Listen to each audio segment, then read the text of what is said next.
Well, happy Wednesday, everyone. You know what that means? Another live lawn care Q&A. My name is Ron Henry, and I am here to help answer your lawn care questions. If this is the first time you've joined us, welcome. Super happy to have you here. The way this works is really simple. On your screen, you will see a chat box. In that chat box, you enter your question, concern, comment of the day, and I work through them in the order that they come in. Now, sometimes I have the answer, sometimes I do not, but either way, we have an awesome time talking about lawn care. Guys, your calendar is not fooling you. Tonight is Wednesday. It's not our normal time, but rather than skip this Friday, I decided to move the live stream forward a couple of days. This Friday, I have a karate event that I have to be at, so versus skipping, I figure we'll just move it up. So it might be a shorter show tonight, but at least you guys can hang out. We can chat a little bit, talk about what's going on in your lawns, and as always, have a great time. The way we're coming to you is on YouTube, Instagram, Twitter, and Facebook. Those of you that are on Instagram, feel free to be part of the conversation as well, too. Lee, what's going on, man? Lee Sant's in the house. Let's see who else we got here. We got several other, we got some questions as well. So regardless of where you are, feel free to drop your questions in whatever platform you have to be coming to us on, so that way you can be part of it as well. All right.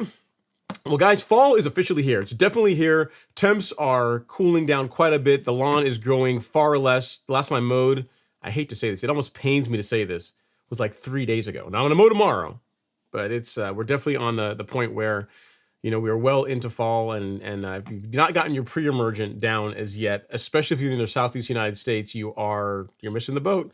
You're going to be on that pain train here in a few months, and definitely when the spring rolls around. So, you know, get your pre-emergent down if you haven't done it as yet. All right, so let's see what we have in the live stream this evening. So first of all, we got Adam Carter stating the obvious. He says, it is not Friday. You are correct, Adam. It is not Friday. But again, rather than skip, I am here. And Next up, we got Mr. Fairway Bermuda Lawn in the house. Daryl's in the house. He says, "What's up, Ron? Hope you're doing well." I am, man. I'm doing well. I'm looking forward to the live stream tonight. Looking forward to hanging out with you guys, and also looking forward to the karate event this weekend. It's always fun to catch up with friends that you only see a couple times a year. So that's going to be fun as well too. Hopefully, you're doing okay. All right, so we have looking here if we have any questions here on the live stream. Mr. Barriga saying, "What's up, Ron? What's going on, Mr. Barriga? Thanks for coming to hang out with us. I appreciate you as always coming to hang out, taking some time out of your Wednesday evening. Like, we could argue that Wednesday takes more dedication than like Friday, right? Because to hang out on a Wednesday, you've got work tomorrow. You guys are still showing up, so I really do appreciate that. Okay, so we have a question here from Jimmy S2150. He says, "I put down Resilon last week in Dallas Fort Worth. Okay with timing?" Resilon, I'm not familiar with that. I think that's the same thing as Spectacle Flora. It's got the same active ingredient it's in Dazaflam. So depending on I don't know if that you can actually use that on, if that's labeled for residential lawns or not, but at any rate, Jimmy, if the temperatures in Dallas Fort Worth, I don't know where they are right now. If the soil temperatures in Dallas Fort Worth are in the low 70s, trending cooler, which I'd imagine they are by this time of year, then yeah, you're good to get your pre-emergent down. Remember, the big thing with pre-emergent, guys, is that some folks, a lot of people like to say they want to time their pre-emergent apps, which again, there's really nothing wrong with doing that. But when it comes to pre-emergent, being a bit early is always better than being a little bit late. You got to remember, there's only a few pre-emergents out there that have reached back against weeds that have already germinated. You think about dithiopyr. Some people say that Spectacle can have some effect against young, newly germinated weeds. I think crabgrass has a little bit of reach back against that. But for the most part, pre-emergent, it needs to be applied, needs to be in the soil before the weeds emerge. Hence the name, pre-emergent, prior to the weeds emerging. So even if it's in the the mid 70s right now for you, Jimmy, if you wanted to get your pre-emergent out now, I would wholeheartily do that. I mean, it sounds like you're using a quality product. You should get, there should be plenty enough, more than enough coverage that even if you're a week or two early on your application, you're still going to get a better result. In other words, with pre-emergent, it's better to be a week or two early than a week or two late. So thanks for the question, sir. I do appreciate that. It's one of the things I want to talk about tonight because, some of the questions that I get from folks will be like, "Hey, so I went out with a soil thermometer and it says it's like 77 degrees. Do I need to wait till it's like 75 or should I do it now? It's supposed to be in the 50s next week." I'm like, just put your pre-emergent down. Like you're trying. I mean, I appreciate the attention to detail and the precision, but it's close enough. It's close enough. Really with me, I do my pre-emergent like late August, early September. I do my first round then. And that has served me very well. That is what most people would consider to be quite early in the Southeast United States, Northeast Georgia, to have your pre-emergent applied. But I don't really have weeds in my lawn. I don't have weeds in my lawn during the fall. I also don't have weeds in my lawn in the spring. So it works. So being a bit early is better than being late. So glad you found that useful, Jimmy. Definitely apply your pre-emergent. Be sure to water it in after application. Just don't put it down. Water it in after application. The label should tell you how much. Most pre-emergents need, quarter to half an inch of water to activate them. As long as you get that down, should be good to go. Good stuff. Love it. Great question. Because that's one of the themes of the show tonight, was talking about avoiding problems in your lawn this fall and also next year, because great lawns next year start now, and pre-emergent is a big part of that. All right, so next up, we have a question from Southern Abe. Southern Abe says, "Hey, Ron, can't wait for the show. It is here, so you don't have to wait anymore." He says, "If you had to go all liquid in your program, what would you do? To me, liquid is just easier." I mean, you could put together a really good program going the liquid route. The thing that I like about Granular, Southern Abe, and I will answer your question, but the things I like about incorporating Granular in your program as well is when you're trying to build up nutrient levels in the soil, it's easier to do that with Granular Fertilizer than it is with liquid fertilizer. If you're trying to enhance, the amount of organic material in the soil, so you're trying to put down a nice rich compost, so you're trying to, put down biochar. While there are some liquid biochar products with micronized carbon, like Miramichi Green makes a couple of them, for the most part, you get more biochar, more of that carbon per per volume in granular products. So for that reason alone, I would still rely on granulars for that purpose. I wouldn't get rid of them altogether. But you asked a question about what would I do as far as a liquid program. Here's how I do it.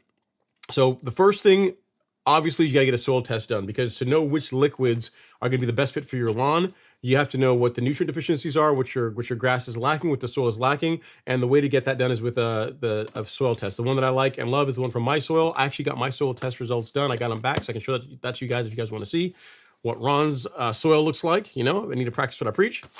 So based on that, based on whatever your soil test results say, you would then mosey on over to the golf course lawn store. You'd go to shop and you go to our carefully curated lawn fertilizer section.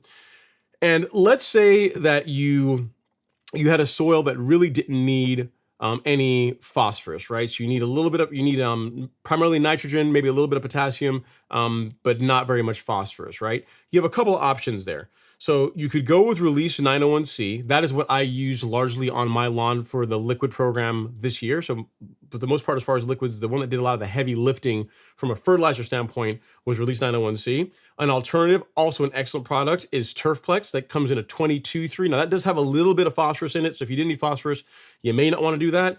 But it does have, a little bit more potassium by volume, by percentage than the 901C does.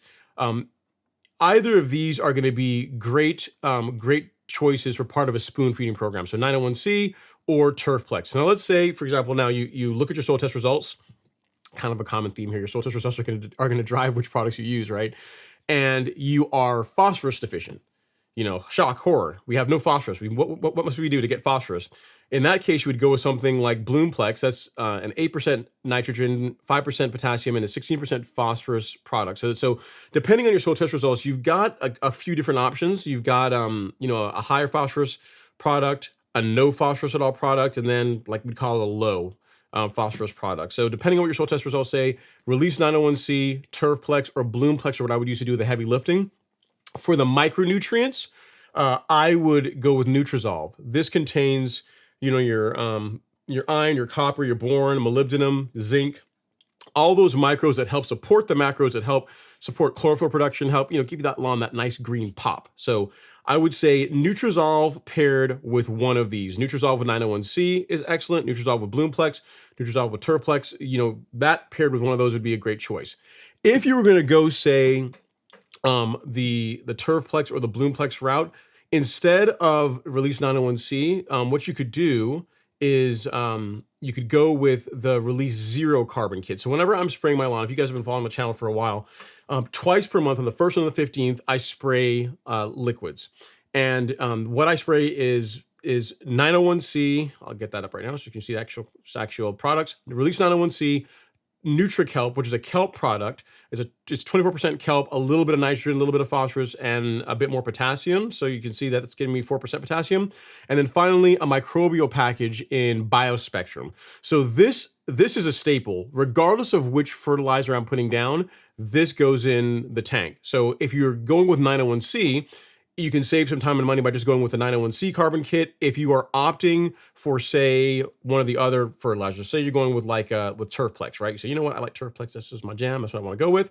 So if you're going with Turfplex, you could pair Turfplex with the Release Zero carbon kit. So you see this guy is Release Zero is the same thing as Release 901C minus fertilizer. So it still has a 10% micronized carbon, has the biostimulants. It's an excellent product. And this you can mix with any of the other fertilizers that we sell on the golf course lawn store. So if you're going with, again, Turfplex or Bloomplex, then the Release Zero carbon kit is what you want. And if you decide that you wanted to go with 901C, then you could just go with the 901C carbon kit. So that is what, from a feeding standpoint, that is what I would do for fertilizers. So again, I'm still going to try and convince you to incorporate like some Essential G in there, and honestly, maybe a granular app here and there. But if you want to go all liquid, you can.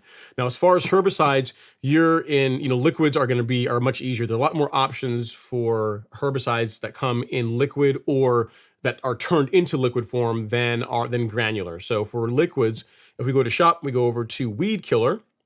So you've got Post-emergent herbicides, you've got Celsius and Certainty for warm season grass.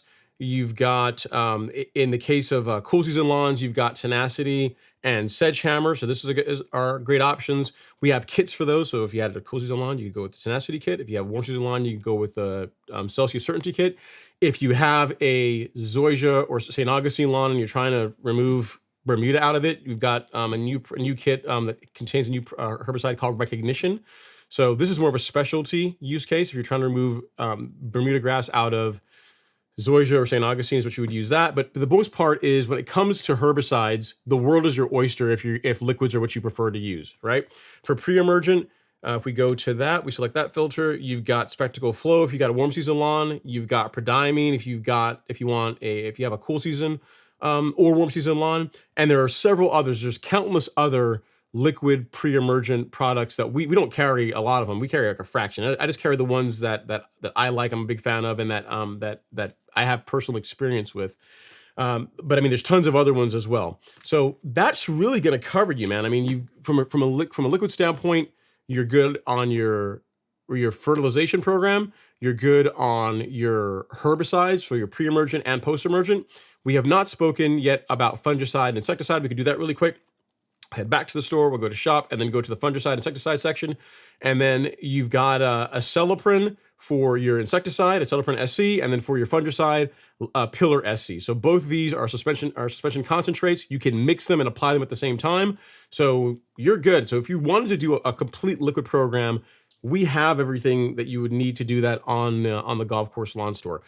To your point, the nice thing about liquids is that if you're trying to apply multiple products or spray multiple products, liquids are more convenient. Like what I showed you as far as my nutrient program, I use a granular once per month and liquids twice per month. And if you think about it, when I put down a granular fertilizer, I'm putting down either Humic Max or the Stress 12024, right? But then when I spray my liquids, I'm doing Release 901C, NutriKelp, BioSpectrum, Nutrizolve.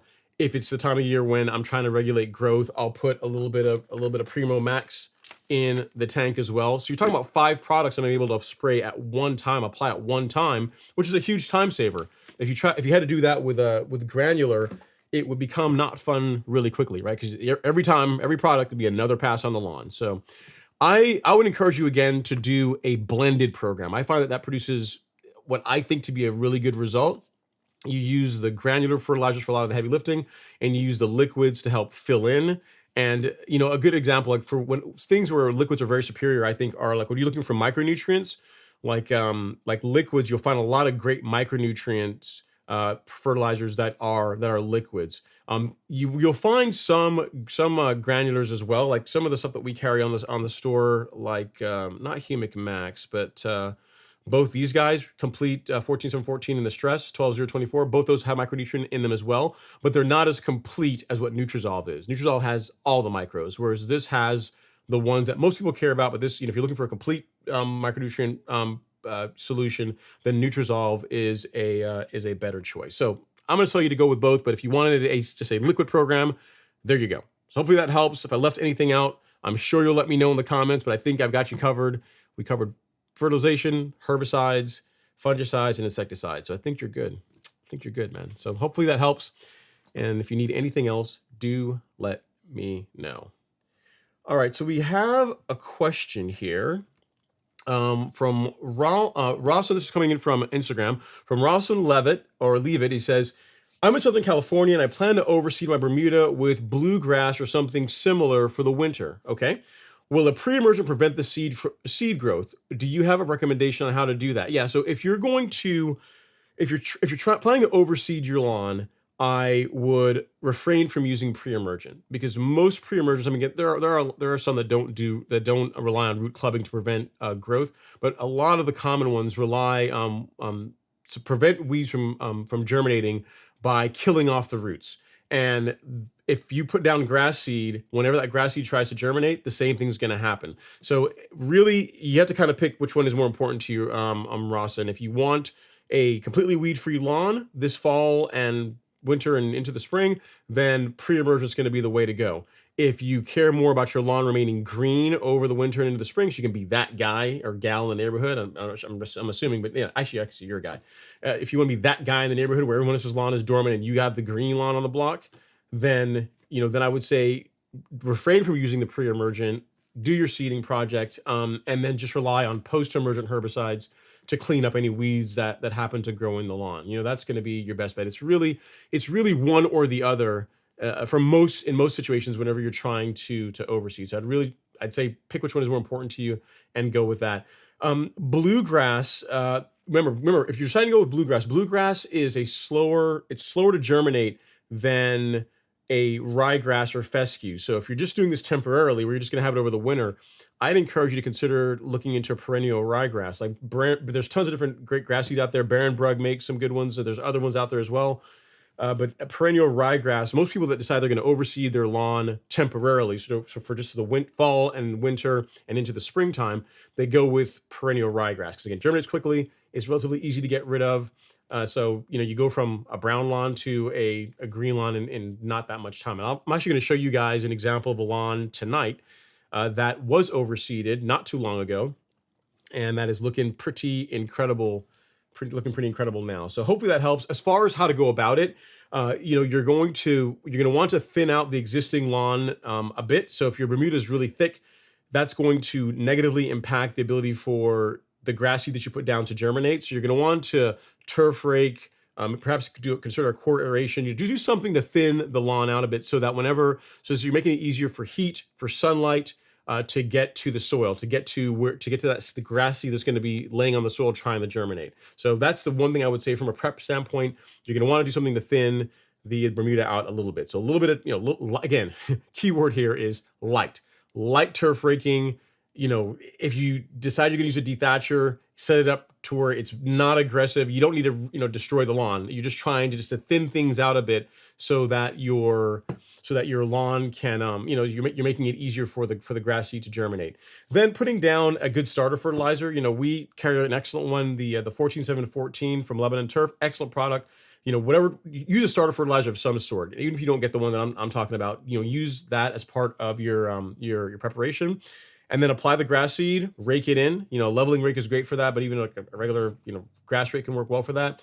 And then watering. Most seeding projects fail because people don't consistently water. So you don't need to keep the soil like drenched where it's a big muddy mess, but it needs to be moist, right? You don't want the grass seed to dry out while it's germinating. And also when the grass is new, you want to keep water on it. And then once you start mowing it, you can back that off a bit, because then it's I want to say it's fully established, but it's got its legs, right? So you can go back to a more normal watering schedule. So hope that helps. I would tell you to lay off the herbicides if you are, again, doesn't have to beat a dead horse. If you're trying to really get that grass seed to come in nicely, don't use pre-emergent.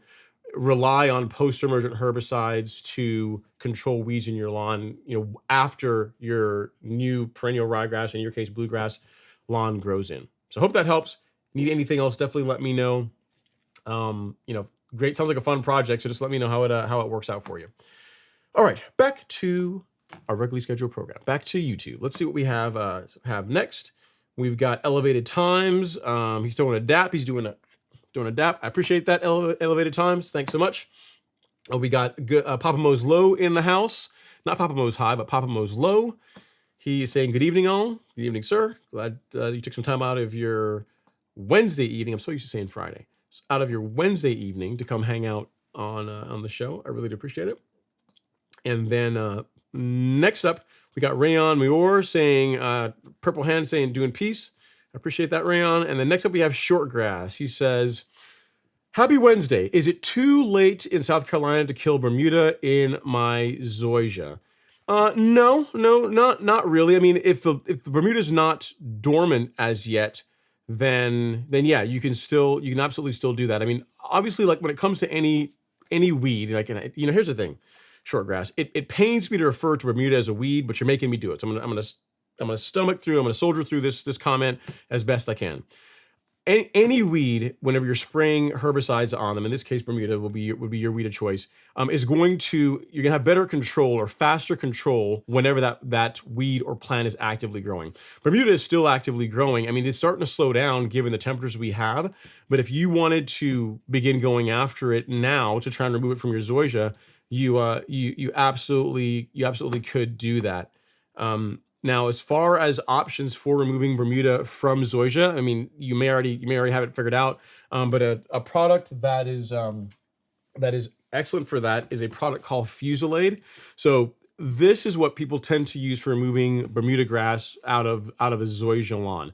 The thing you have to be careful with is that if you are going to use Fusilade, you have to apply. But if you use Fusilade by itself, you have to apply it at lower rates, because while it is effective for selectively removing Bermuda out of zoysia, if you apply it at the rates where it really works well, you're going to injure the zoysia. It's not going to kill it, but it is going to discolor it and make it look ugly, which you probably don't want. There is a new herbicide that came out, a new product that's available now that you can add to Fusilade. It's called Recognition. It's a new herbicide. We actually just got some of it. So this, if you mix these two together, and then and spray that on Bermuda, on your zoysia to remove Bermuda, then you can spray Fusilade at higher rates, and that makes it much easier, or you can get a much better result controlling Bermuda without causing any injury to your zoysia. Because in Recognition, there's a safener called metcamaphin is how it's pronounced. Metcamaphin that makes Fusilade safe to spray on zoysia and St. Augustine grass at higher rates. So you can't even spray this on St. Augustine grass without Recognition. With it, you can spray it on both zoysia and on St. Augustine to selectively remove Bermuda at the rates of where Fusilade is really effective. It's not too late to do it. I mean, if you wanted to give it a go now, you can.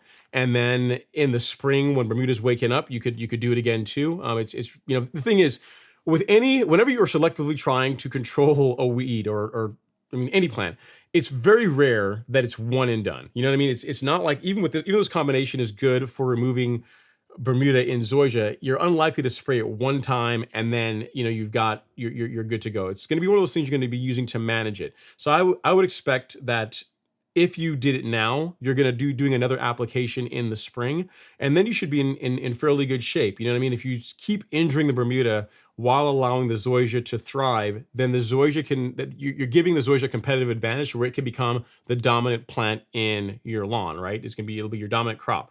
So yeah, is it too late? No. If you're going to do it, if you're going to be using Fusilade by itself, make sure you go at lower rates. If you're going to combine it with Recognition, which again we do carry this on the Golf Course Lawn Store, then you can go a full hog. The rates that you would use Fusilade at if you're combining it with Recognition is just over half an ounce, so 0.55 fluid ounces per 1,000 square feet. And if you're you're mixing it with Recognition comes with, let me show you here. It comes with a spoon, with a measuring spoon, kind of like Certainty does, and you've got two ends on it. Hang on. So I'm sure you can make that out. You see one is labeled 0.03 and the other side is labeled 0.45. You're going to want to use this smaller scoop. So 0.03, the one small level scoop of this with 0.55 ounces of this with a gallon of water over 1,000 square feet is going to produce, is going to do a good job cleaning up Bermuda in zoysia and the St. Augustine lawn. So yeah, not too late to do it. If you want to give it a shot, by all means go for it. And again, we do carry that under the herbicide section on the Golf Course Lawn Store short grass if you are so interested. All right, let's see what we have here on the gram. Ralston Levitt says, thanks, you're very welcome. Thank you for asking a great question. Here's the thing, Ralston, we as lawn people, we want to have it all. We want to be able to overseed. We want to have weed-free lawn. We want to be able to do everything at the same time. And it just, unfortunately, doesn't always work like that. You have to kind of pick your battles. You know what I mean? It's a constant thing. You got to pick which way, what's more important to you at the time and focus on that. Sometimes I won't say the detriment, but you allow the other thing to kind of backslide a little bit while you focus on the thing that you really want. Like that's how it is for most things in life, right? When you're really trying to achieve something, like you tend to put other things on the back burner for you to be able to do that. Your grass is the same way. In your case, you want, a ryegrass lawn or a Kentucky bluegrass lawn. So weeds are going to be a bit of a challenge for a while, until that grows in. So So hope that helps. All right. All right, cool. So let's see if we have any other comments here. So we're good there. Next up we have Rob Falcons 1. He says, "Hey Ron, just getting serious about my lawn. I'm new here. Thanks for what you're doing. Thinking about getting a reel mower. Any suggestions on type and model?" Wow, this is it's a heavy question, man. There's a lot of responsibility in this question. So it really depends on how committed you are to reel mowing. If you know that it's for you, right? So maybe you borrowed a reel mower, you've seen a lawn that's been reel mowed, or you've maybe already had a manual reel mower, and you know that the idea of mowing twice per week is something that you are good with, right? That's not going to be a headache for you. You have no problem with doing that. If that's you, then I would say jump right to a powered reel mower. There's a lot of different good options out there in the more affordable price range that is more that's focused more for consumers. You've got your True Cuts, you've got your California trimmer, you've got McLean's, and you've got the newly released the new mower from Reel Rollers, the Revolution 26. That if it were me, if I were in the neighborhood where I'm going to spend, let's say you're buying a brand new one, right? I'm going to spend like $3,000 or less on a brand new reel mower, on a powered one, then the Revolution 26 in my mind is the best value for money among that category. You know, above that, if you wanted to go into a greens mower, which I mean, if you're brand new, you may or may not go with a greens mower. Then you're either going to get a Toro Greensmaster 1600, which I have, love it, awesome mower, or one of the mowers from John Deere. You can pick one of those up pre-owned. That's in great shape, low hours. You know, not gonna leave a whole lot of work in the $2,000 price range, so $2,000-$2,500. If you get one that's really low hours, you're gonna be paying more than that. You're gonna be paying between $3,000 to $4,000 for one, and you have to kind of know what you're looking for to make sure that you get a good unit. For someone brand new, I would say the Revolution 26 is a great option. It cuts great. You know, there's you know, it's a great mower, cuts great, and it's one that you're not gonna have any headaches with. You're gonna be buying it brand new. If you're asking me this from a standpoint of a push reel mower, then the Scott's mower, I had one of those. I used to cut with that. That's great. There's also there's an Earthwise. Scott's and Earthwise both make a 7-blade reel mower that I think is 18 inches. If you can find one of those, that's a great option too for a push reel mower, because that's what that's going to do if you're not really committed to this yet, is you're going to find out if you getting out there or having to get out there twice per week to mow your lawn, because that's really what it takes to keep a lawn looking good, especially when you're reel mowing, is for you, you know, before you go out and you drop, you know, between $2 to $3 on a mower. So, so yeah, I think I can send you a link to where you can find the Scott's mower on the Amazon. If you're looking for the Revolution 26, then I would say Reel Rollers. Go to reelrollers.com, look up, you know, or just call them. You'll talk to Lee or Isaac or one of the other folks they have there, and they'll be able to get you all set up and be good to go. So yeah, so I'll paste a link here for you. That is where you can find the push reel mowers and then the power reel mowers. Check out Reel Rollers, and then get you all squared away. So hope that helps. All right, so next up, we have Moondoggy, awesome name. He says, I have predominantly down on my Tiff Tuff from March 1st in California here. The dreaded foxtail is already starting to grow again. Any ideas on how to prevent another explosion of it? Soil temp up and down. Yeah, so in your case, Moondoggy, really what you would have wanted to, wanted to do is get your pre-emergent out prior to the foxtail, you know, emerging. At this point, you're going to be going after it with a post-emergent herbicide. You can use Celsius. I believe Celsius is labeled for foxtail. Let me check for you really quick here. I believe it is. It covers a lot of different. I'd be shocked if that's not on the label for Celsius, but that you can absolutely use. Let me see here really quick. Fox. Yeah, it is on the label for that. So yeah, so if you're looking for looking to control foxtail, well, there's a bunch of different versions of it. Looking to control foxtail in a warm season lawn, like what you have your Tiff Tuff lawn, then Celsius is what I would say to go with. So if we go here where you can pick that up, if you go to shop at the golf course lawn store and then weed killer, and scroll down, you will see Celsius. It comes in individual use packets, which look, I think I got one here. which look like this. One of these guys will cover 2,000 square feet at the high rate or 4,000 square feet at the lower rate. If you're spot spraying, I would say just take one of these, put it in 2 gallons of water, and that's going to be enough for spot spraying. You'll be good to go.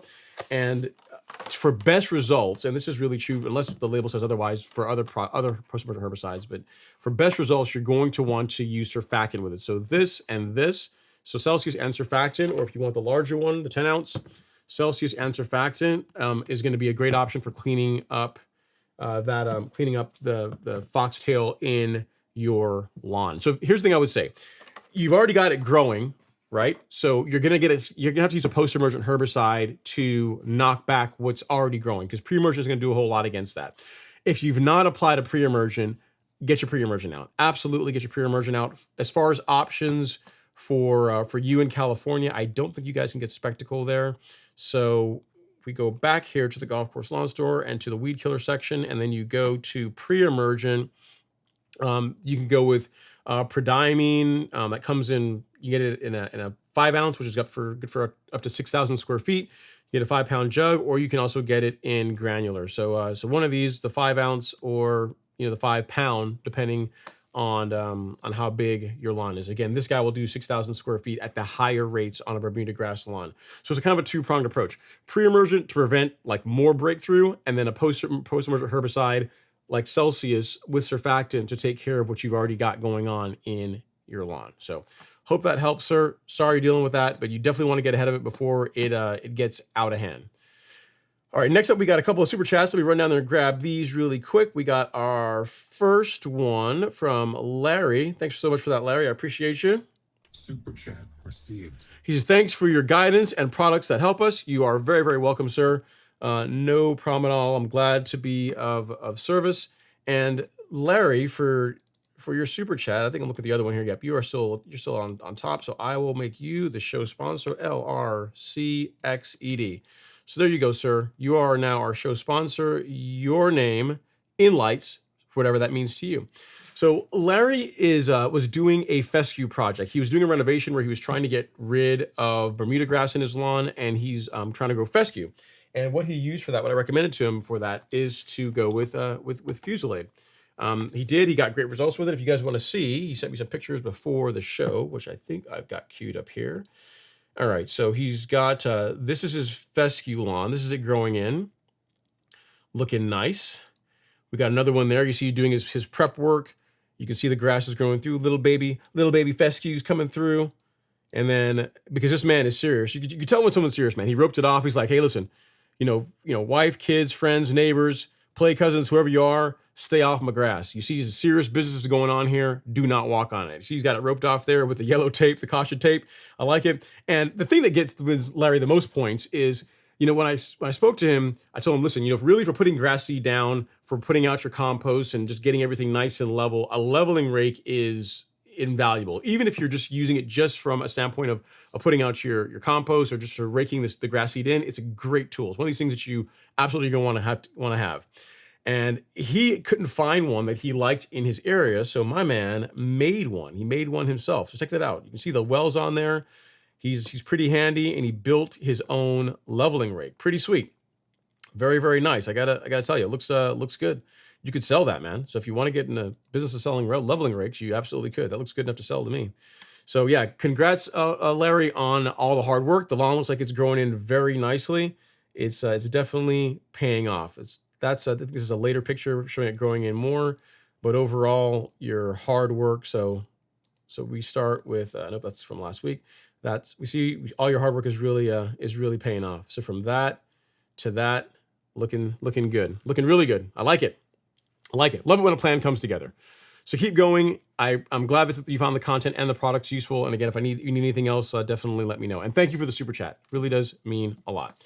We got another super chat here. This one is from Mr. Travis Winston. Thank you so much, Travis. Super chat received. He says, what's up, Ron and Golf Course Lawn Squad? It's been a while. Hope everyone has been doing well. Started a lawn leveling business. Nice. We're going to clap it up for that. We're going to do that.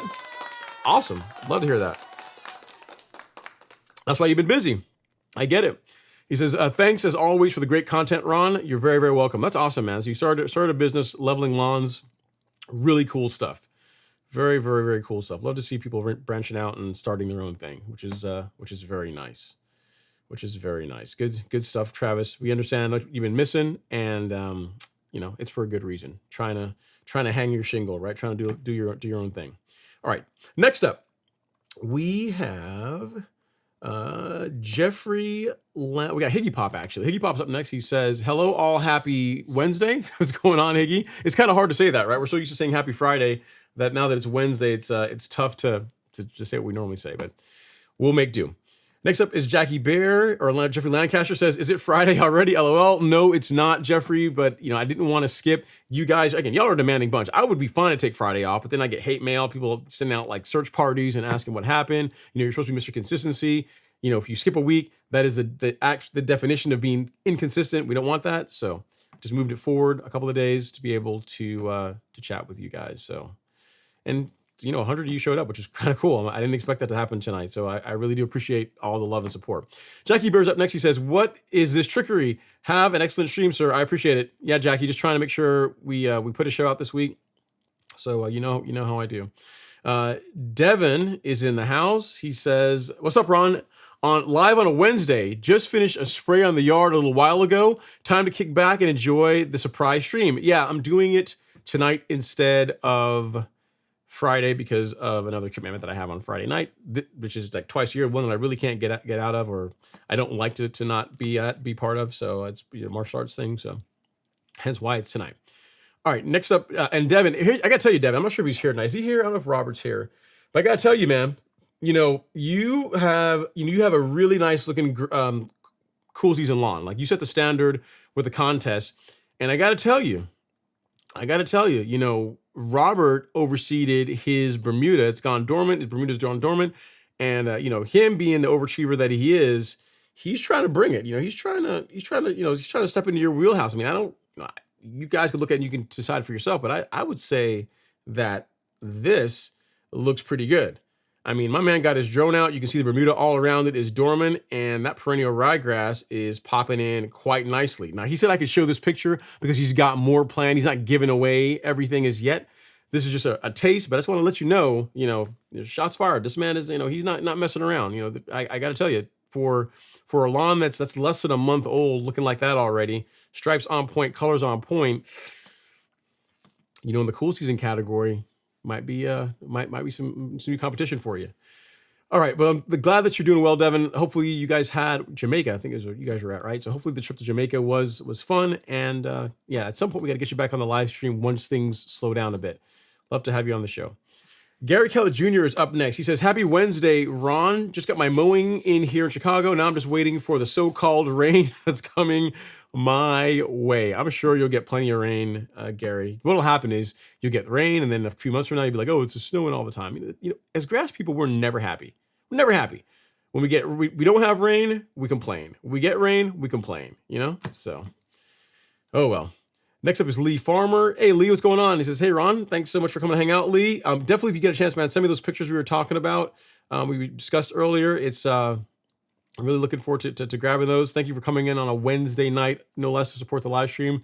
Really appreciate all of the love and support." Lee is one of, I'm trying to think, as far as the Golf Course Academy goes, when it first launched, Lee was among the first 5 people to sign up, and he's been as part of the academy ever since then. So appreciate the support over the years, and yeah, thanks for coming to hang out tonight on the live stream.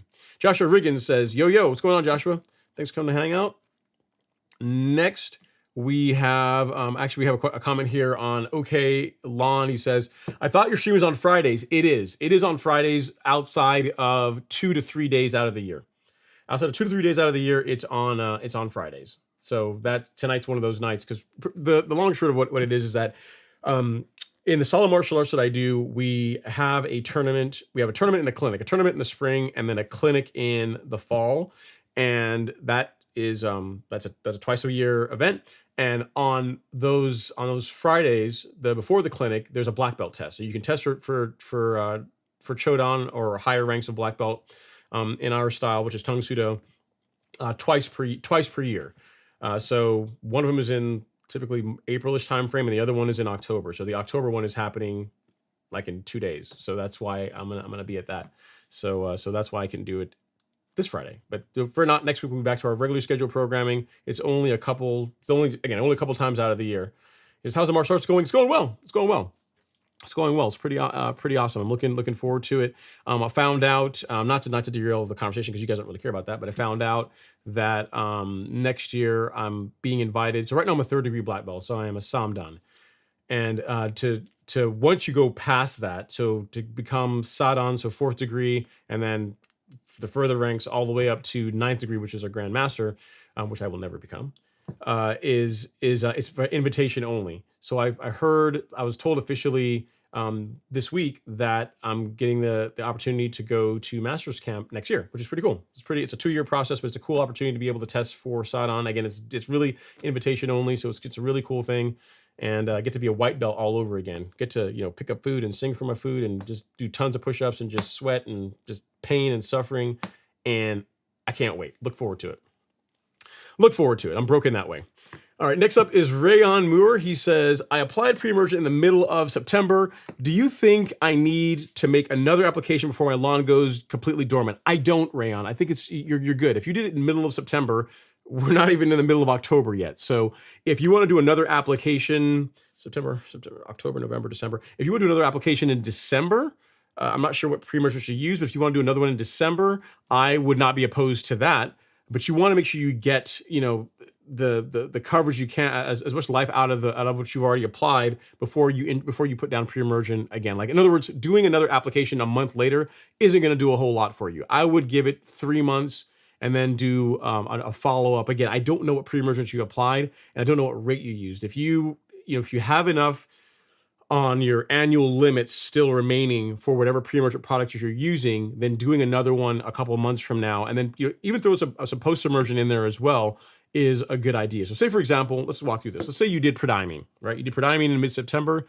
Prodiamine is good for 3 to 4 months, depending on weather and other conditions. So if you did only prodiamine in September to try and keep fall weeds away and also to prevent, from poannual from germinating, if you were going to do another one in late December, I wouldn't be opposed to that. And when you do your next app in December, again, I'm assuming you have a warm season lawn, and I'm giving you an example of prodiamine. What you might do is put a little bit of certainty in the tank, a bit of post-emergent, because what we're trying to control with, at least with warm season lawns anyway, is largely poannual. We really want to keep POA, like annual bluegrass, out of our warm season turf. So a 2-pronged approach to that is to use a pre-emergent to really interrupt the germination process, to try and prevent it from growing in the first place.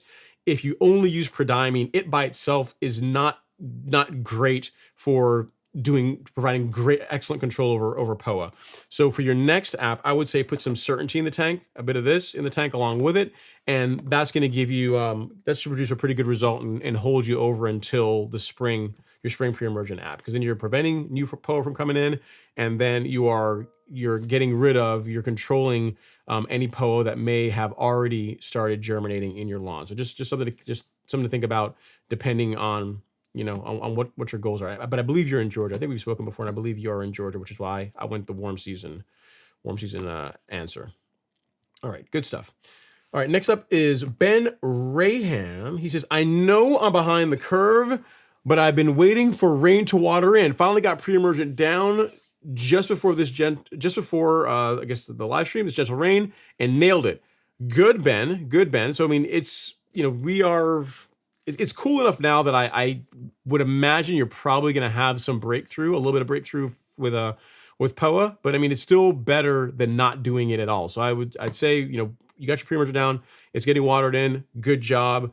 Expect to perhaps have to do a little bit of cleanup if you get some breakthrough, but the big thing is you got it down, man. I mean, a common question that we're getting from email and also on the YouTube shorts are, is it too late to apply my pre-emergent? And the answer is no. Answer is still no. It forever will be no. Is it the most ideal time? Not really. I mean, it would have been better if you'd done it, a month ago.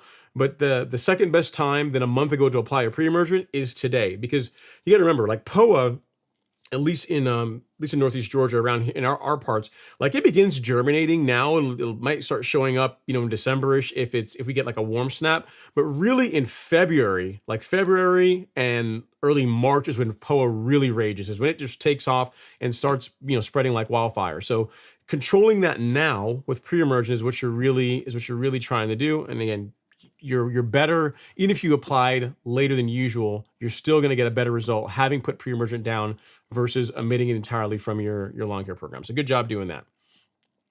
All right, we got a question here. Just up next, he says, Jason Strickland, he says, what's the best affordable pre-emergent product for the average homeowner? Great question, Jason. So I'm going to show you not one, but two. I'll give you two options.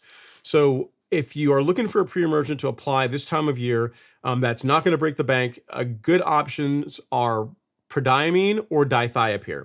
Prodiamine comes on the Golf Course Lawn Store. We carry it in both a liquid or in a water dispersible granule. It's like these little yellow pellets that you weigh out, mix with water, and then you spray on your lawn.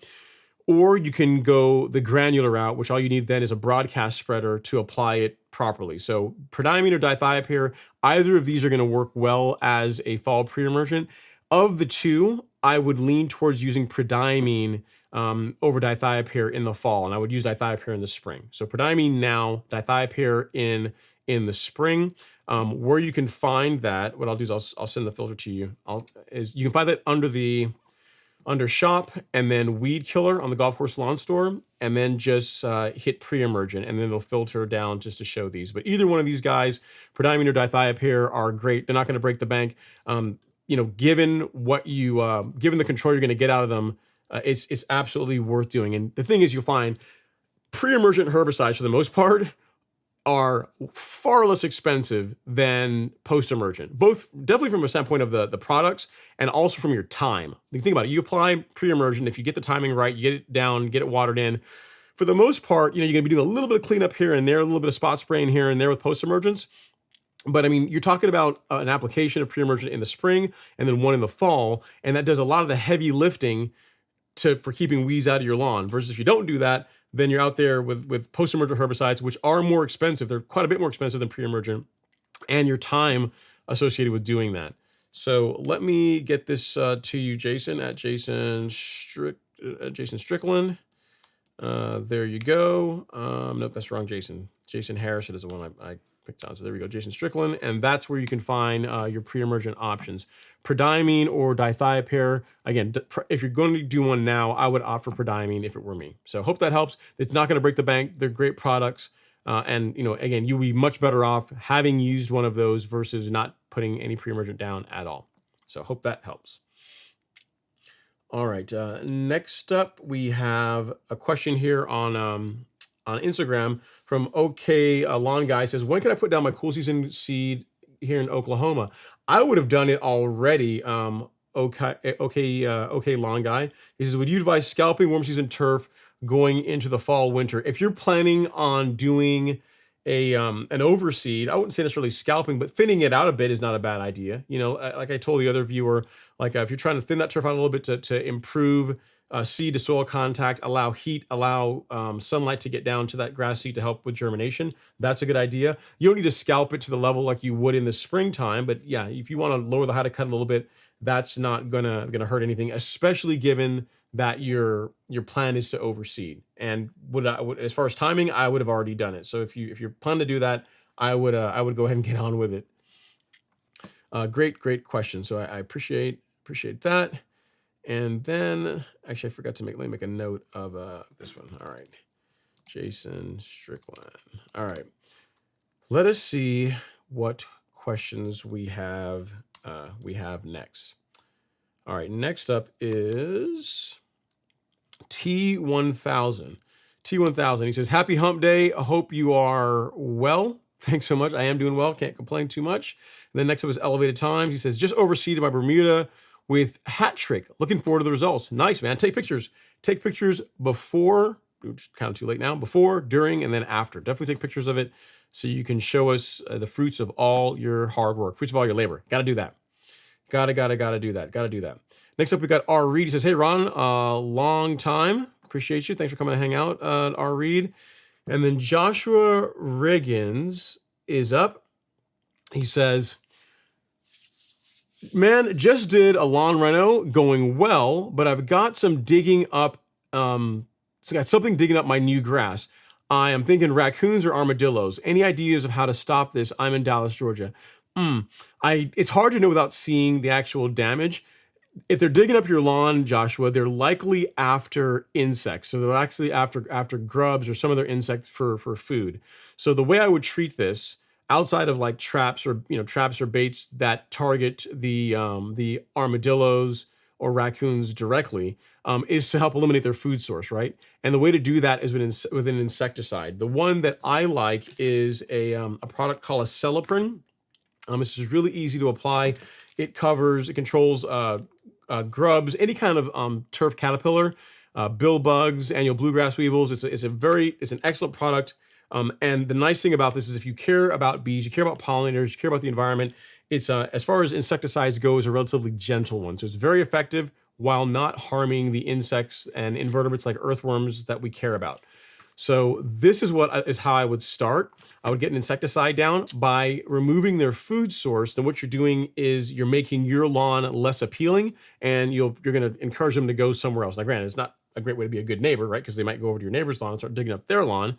But as far as the way that I found to be very effective for eliminating moles, armadillos, like any kind of I don't want to call them rodent, but any kind of animal that likes to burrow into your lawn looking for grubs to eat, is to eliminate the grubs, eliminate their food source, and then your lawn becomes a lot less appealing.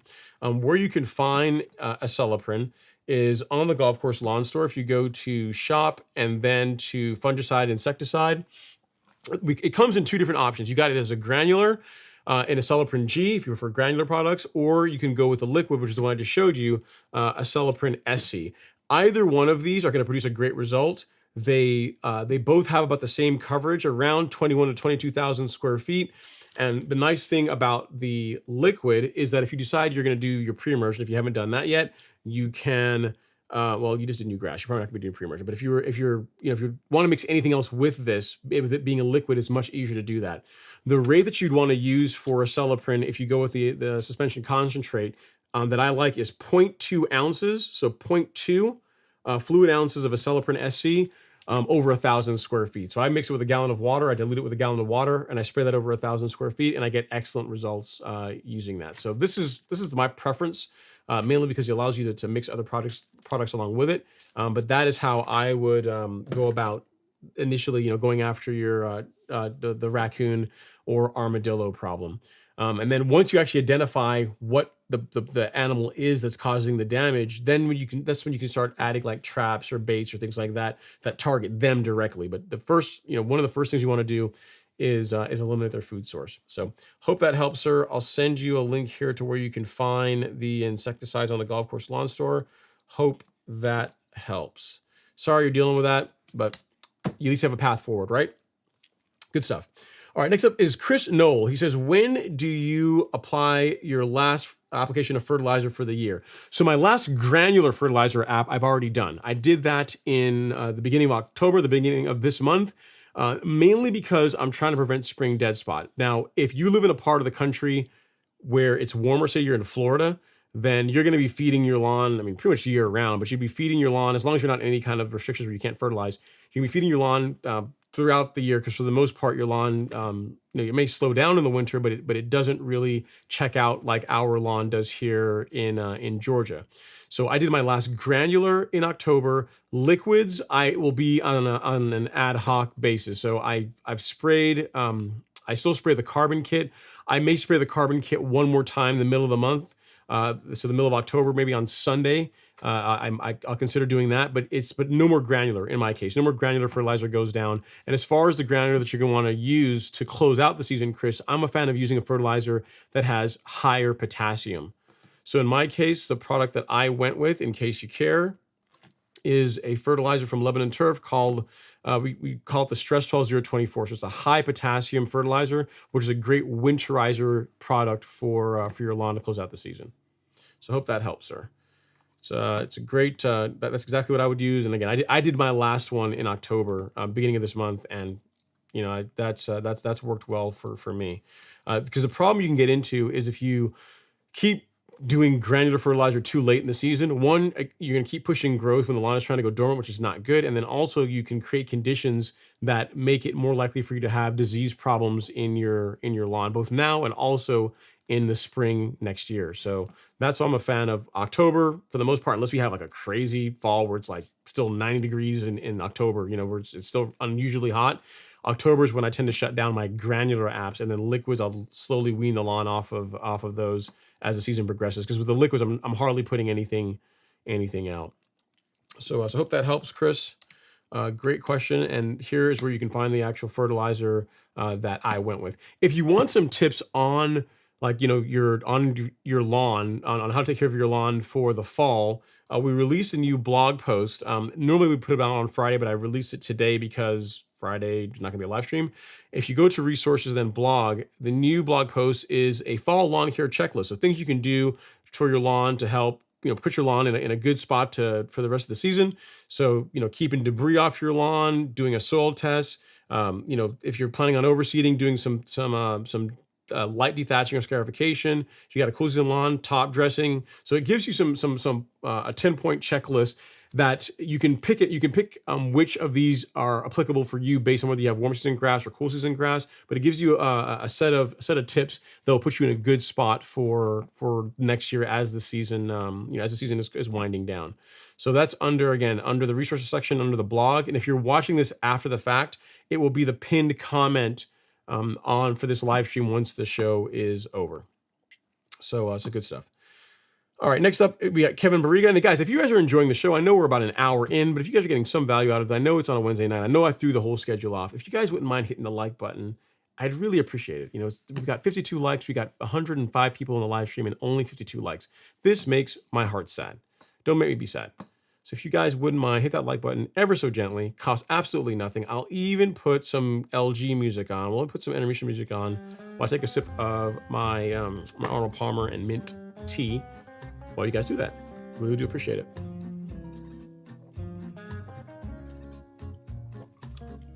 That's good. I like mint tea with Arnold Palmer. It's a good choice. I like it. I dig it. All right, next up, shut this off. We got R. Reed. He says, "Hey, Ron, a long time. How you doing? I'm doing well." And then next up, we have No Name. No Name says, actually, I'm making a note for you, Chris, real quick. Chris Napoli. There's actually a good pizza place that I like called Napoli's. So cool. You're not related to them, are you, by any chance, Chris? No relation. All right. Next up, we have No Name. He says, "My lawn is starting to go dormant. Not too many mows left." Yeah, you're right, No Name. Not too many left, or I'd say more spaced out mows. You can still mow, just you're gonna be doing it less frequently. And here's the thing, No Name. If you are trying to preserve this green, this is a PSA for anybody with warm season grass that's not overseeding it. If you're trying to maintain that green as much as you can, like, this is not the time to do height of cut changes or anything like that. If you're saying, "Oh, I want to bump the height of cut down a little bit," if you do that, the lawn is likely not going to green back up before it goes dormant. So whatever height you're at, continue just mowing it at that height, and you'll maintain that green, that nice manicured look for as long as possible. So if you're trying to keep it looking nice, trying to keep it looking green as long as possible, don't change the height of cut for if you have a Bermuda or Zoysia lawn this time of year. Zoysia's probably still hanging out pretty well. Is Bermuda starting to check out though? Bermuda lawns are going away.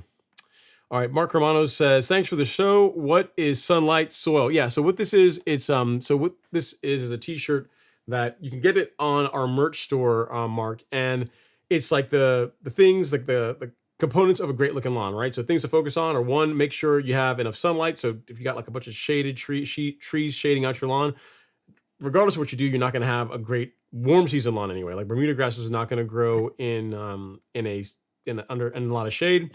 And then the other component is soil. So, feeding the soil, creating a great healthy soil, very active soil. And then finally, stripe action or mowing. So make sure you got enough sunlight, make sure you create awesome soil, and then mow some more. So that's like the triforce, of having a great lawn, right? Sunlight, soil, stripe action. So you can't really see the stripe action because it's on my shirt and it's down here. It gets covered up, but you can see what it is. The entire shirt says. So that's what it's for. Sunlight, soil, and stripe action. The triforce of a good looking lawn. And aloha. Thank you for coming to hang out, Mark from Hawaii. All right, Munir Mahid is up next. He says, hey, Ron, hope you're doing well. Not bad. He says, I was about to put down my pre-emergent yesterday, but my spreader broke. Oh, moment of silence, guys. Fallen spreader.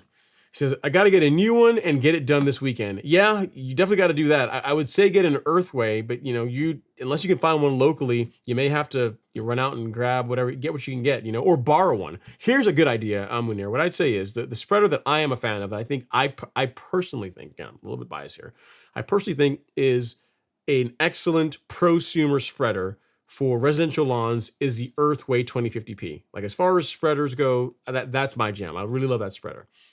I like it so much that when I had one, I gave my old one to my neighbor, and I bought another one of the exact same model. You might be able to find them locally if you got like you're not going to find that at a big box store, but if you have like a garden center, they might have one. But it's worth the wait. It's worth picking one of those up. Like if it were me, I'd almost borrow a spreader from a friend just to be able to get your pre-emergent down, or go rent one just to get your pre-emergent down, and then get an Earthway. Even if you have to wait for it, I really would do that because it's that good. You know what I mean? Nothing wrong with the Scott spreaders. I know there's people that like the Scott spreaders, but the Earthway is it's definitely worth going for if you're looking for a quality spreader, air-filled tires. The nice thing about it is that, unlike a lot of the spreaders you'll find at the big box stores, if you're going to get into some of the more professional grade products, so like the fertilizers from Lebanon Turf, the ones that we carry, if you're looking at granular products from Syngenta, so like Headway G, Caravan G, Celiprin G, you will not find a spreader setting on the bag or on the label for Scott's product, for a Scott spreader, but you will find one for an Earthway. So that's like another thing that you can do. Granted, we do have the calibrations on the Golf Course Lawn Store for those products if you happen to have a Scott spreader, but just one less thing for you to have to worry about, right? You don't have to go and say, oh, I got my Scotts, I got to go on the store and look it up, or I have to go get a spreader conversion chart to figure that out. If you have an Earthway, you don't have to worry about it, because like pretty much there's not very many products that I've looked at the label and I've not seen them have a setting for the Earthway. So for that reason, I would encourage you to go that route if you're in the market for one, and you should be able to get one off of like Amazon or whatever in not too long. If you're interested, here's a link to where you can pick one up. Again, the 2050P is the one that you want to get, in my opinion. It's a great spreader. Great spreader. All right, Ben Raham says, hey, Daryl, Fairway from Bermuda, been watching. Yeah, man, Daryl puts out great content. If you guys are looking for other warm season content, definitely support him. He puts out great content. Make sure you get out there and support him on his channel as well. His channel is Fairway Bermuda Lawn. So if you search Google or search YouTube for Fairway Bermuda, you will find his channel. So give him some love. All right, next up we have a Nefitz 2609. He says, live on a Wednesday. Yeah, I got something I have to do on Friday. I'm not going to repeat the whole thing all over again. But yes, I have to do it tonight or not at all this week. He says, I've got some King Ranch Blue Stem coming back. What should I do, Ron? Last granular app of Double Dark for Halloween domination. Nice. And when I say some, I mean 2 to 3 hours of hand pulling. LOL. Yeah, I don't. So as far as taking care of that, Nefitz, the little bit that I know about that particular weed is it tends to like to grow in really wet areas. Off the top of my head, I don't know of a herbicide for that. I don't know. I'm not sure if glyphosate will do it. Glyphosate might, but then it's not really selective. I should say I don't know of a selective herbicide for that. So let me, if you don't mind, I can. If you want to send me an email, ron@golfcourselawn.com, I'll do some research for you and get you an answer. So it's Ron, just how it sounds, ron@golfcourselawn.com. If you email me and say, hey, I'm from the live stream and I had the question about blue stem, and I'll see what and be sure to, when you do that, make sure when you email me, you let me know what kind of grass you have. And based on that, I'll do my best to be able to help you out. Okay. For not having an answer for you tonight. So that's the second best thing I can do. All right, next up we got Shauna. She says, hey, Ron, just checking in and saying hello. Growth sure has slowed here in Texas. I'm looking forward to a break. Yeah, you and me both. I got to tell you, while looking at Robert's lawn, I got to tell you, I do have some envy. That looks absolutely gorgeous. I am enjoying the idea of being able to mow a little bit less and relax a bit. Just come on the live stream and just chat with you guys and talk about whatever your plans are for next year, things you're dealing with in your lawn. That kind of thing. It's nice to be able to have a little bit of downtime. So I am with you on that, Shauna. I agree. One day I will stop being a chicken and I'll overseed my lawn, but not this year. It didn't happen. What can I say? All right, Tito Serrano is up next. He says, I will be doing leveling starting next June for the first time. I do have dips at 3 inches. Do I do a mix or just sand? I would do a blend. Tito. So I would do a blend of 70% sand, 30% compost. That is what I would go with. And here's the thing to keep in mind: even though you have a 3-inch dip, which is, that's a decent dip, you don't have to do it all at one time. You don't have to fill it in all in one go. If it's a small one, it's not that big of a deal. But if it's a larger area, then I would say building it up over time is a better approach to for correcting that. And yes, I would do a 70% sand, 30% compost blend for filling in the 3-inch dip that you've got in your lawn. I wouldn't do it, and I wouldn't do it all at once. So I hope that helps. I like it, man. We're just in October, dude. You're already planning ahead for next June. My man, some dap. I like it. You're ahead of the game. You're ahead of the game. You're gonna be that guy next year, huh? You're already planning out your lawn care schedule. Very good stuff. Very good stuff. I hate to be your neighbor. You're gonna be you're definitely on the dedicated side of the spectrum, which is pretty cool. Okay, we have CPIM's up. Colin's up next. He says, what's happening, Ron? Hope your Wednesday has been well. Tuning into the live stream and watching some postseason baseball. Yeah, man, it's been pretty good. I can't complain. Looking forward to some fun martial arts this weekend, seeing some folks test for rank and just having a good time hanging out. So yeah, overall doing well. I cannot complain. My Wednesday has been doing just fine. Next up is Jared George. He says, sorry, I didn't get to email you as yet. Been busy and then had some emergency dental work. That's never fun. That's never fun to have emergency dental work. He says, thought I had until Friday to get your question to you. Nights are in the 50s and days are in the 70s. Is Bermuda still growing? It is still growing. It's just growing very slowly. You know what I mean? It's on the slow side. So yeah, it's still growing. It's just growing slow, Jared. And you can always get the question to me and I can get it on next week's show. No worries at all about that. We have a super chat.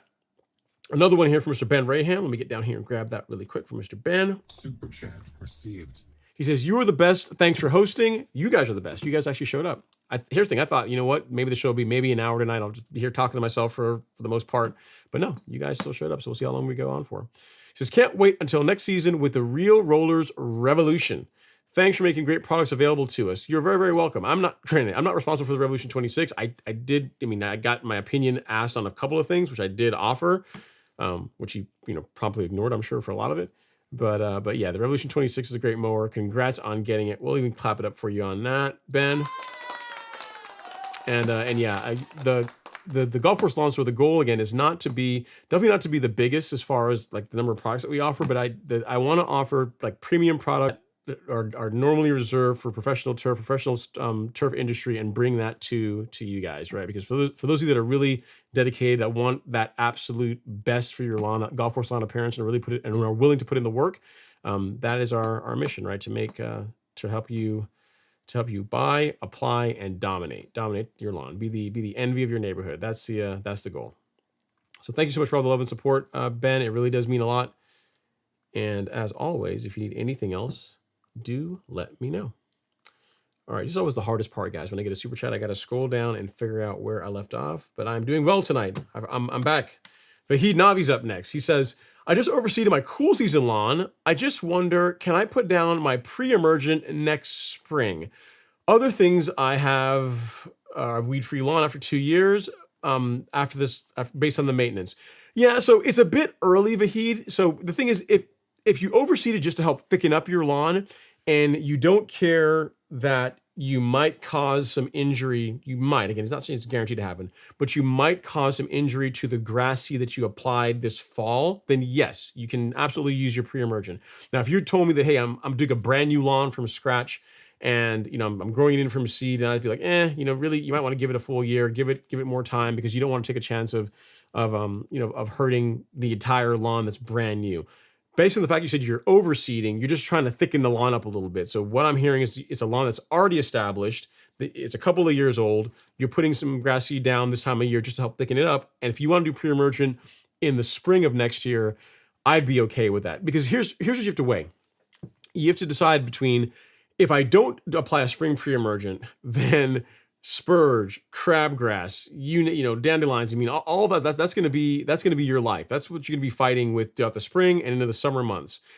Versus if you apply pre-emergent, and if you did it at lower rates, you did like a split app because you have newer grass, then yes, you may, not necessarily guarantee, but you may cause some injury to that new overseeded parts of your lawn.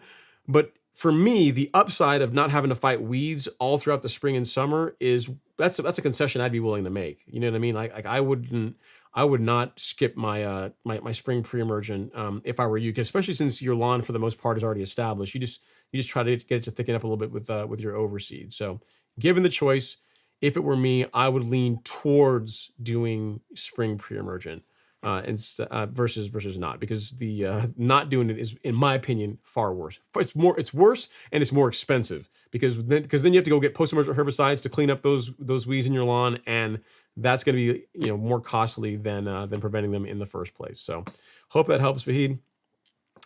Congrats on the overseed, and I'm glad that your lawn is weed free and that it's looking the best after 2 years of maintenance. So obviously you're putting the work in. Keep going. Larry is up. He says, "Hey Ron, good to see you today. Since I'm relaxing after just finishing up my lawn renovation overseeding yesterday, any tips during and after it comes in fully?" Mow it. So I mean, just the same thing that I would give to any other lawn. Really, a new lawn, you're going to want to mow it. Make sure you're feeding it properly. Be careful with post-emergent herbicides. That's the thing you really have to worry about. Fungicides are okay, insecticides are fine. When it comes to herbicides, just be careful on new grass, because it's new, it's germinated, it's growing in. I would not introduce herbicides of any kind to a new lawn, to a newly seeded lawn, until you've been mowing it for a few weeks. You know what I mean? So, and even then, just be very careful. You won't want to blanket spray. Spot spraying here and there if you need to is fine, but you just want to be gentle when it comes to using herbicides on a brand new lawn. Outside of that, keep up with your fertilization, keep up with your watering, and just mow it. That's it. It doesn't, I mean, grass is actually pretty simple. You know what I mean? If you keep the other plants we don't want on our lawn, like AKA weeds, out, and you have a good nutrient program where you have balanced amounts of nitrogen, phosphorus, potassium, and, you have decent soil pH. I mean, it really doesn't take a whole lot. Outside of that, outside of fixing those things, it's just mowing. It's a lot of mowing. You know what I mean? So if you, assuming that all that is in order, you just mow it. Mow it. And, also another tip is just also be careful with with traffic, with it being a new lawn. If you have kids or friends or family over and you guys like to play sports, I might not go out there and, play football on the brand new lawn, because, again, it's not established, it's not rooted in really well. But yeah, outside of stuff that you already know, just some common sense stuff, avoid herbicides, keep it watered, keep it fed as far as with a good fertilizer, and mow it. As far as fertilizer goes, based on your soil test results, you can go with any of the offerings we have from Lebanon Turf. If you just want a great all-around fertilizer, Humic Max is my staple. That's what I use more than anything else. If you need a fertilizer with some phosphorus in it, the Complete 14714. And if you want a higher potassium fertilizer, then the Stress 12024. So you're covered really, depending on just what your soil test results say on, which of these options you'd go with on your lawn. So good stuff. Again, congrats on the overseed, and happy to hear that it's going well. Let's just not mess it up now by by getting too ambitious and blasting it with herbicides and stuff. Let be sensible when it comes to that kind of thing. All right, Jared is up next. He says, "I tried to patch a bare spot in the spring when I didn't know about grass types with cool season mix. It never grew. Now it is finally and sticks out. How can I kill it without hurting Bermuda? Pull it." Yes, Jared. So you, if I understand the question, you have cool season grass in a warm season lawn. This is a relatively easy problem to solve.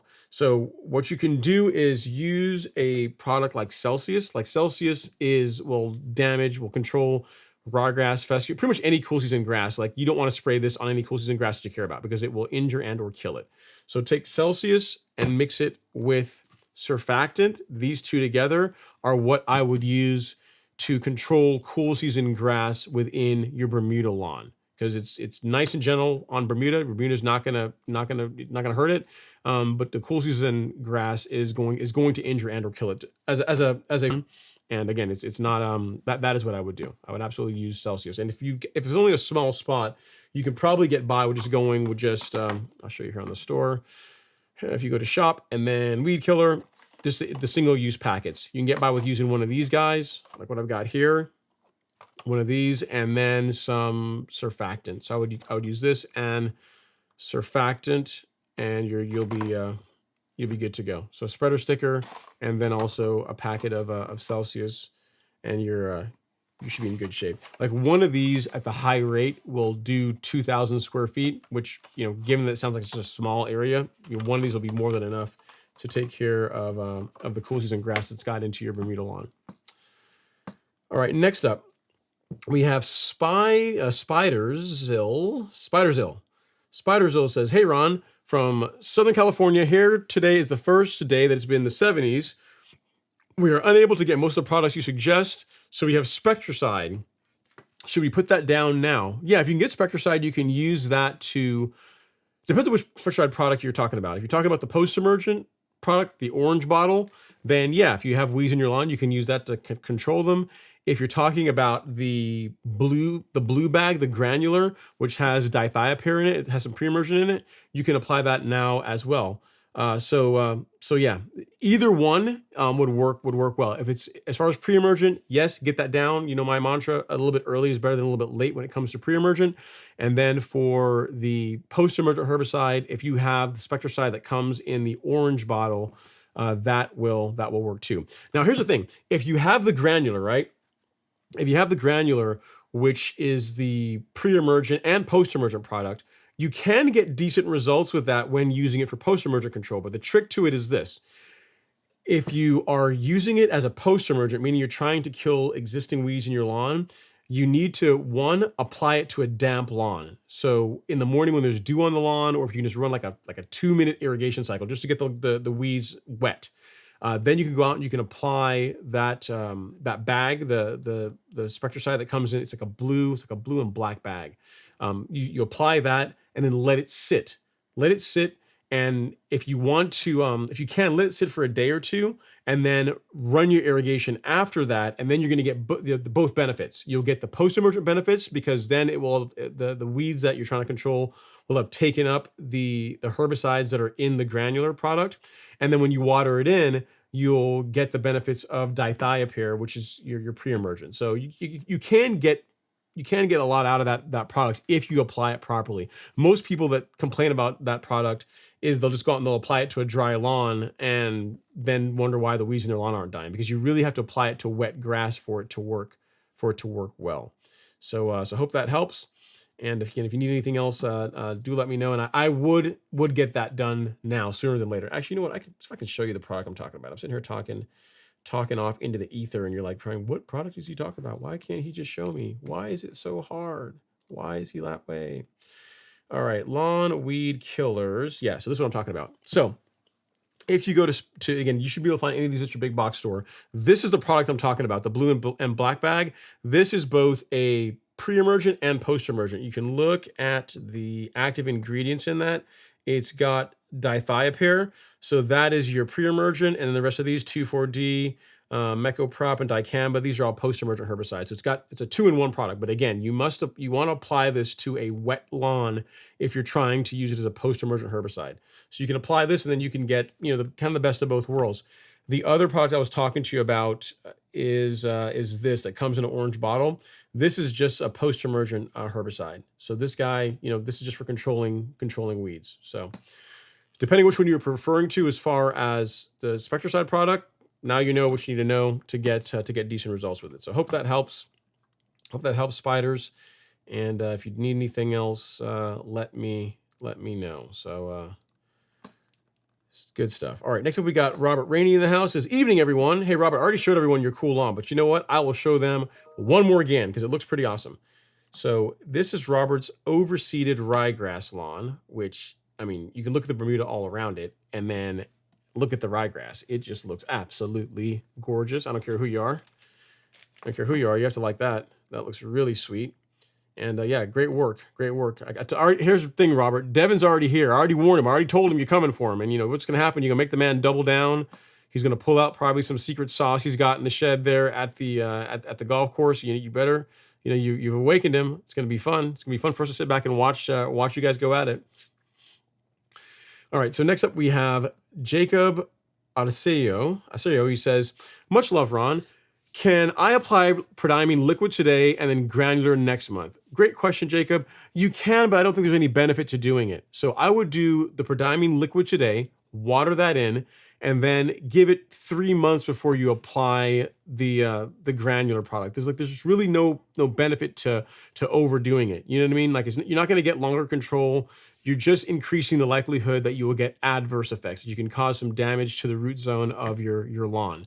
So really, if you did a liquid today, prodiamine liquid today, that's great. And then 3 months from now, if you want to follow up with another pre-emergent application in granular form, I'd be okay with that too. But today, and then again, another one a month from now is a bit too soon for my taste. So hope that helps. If you need anything else, let me know.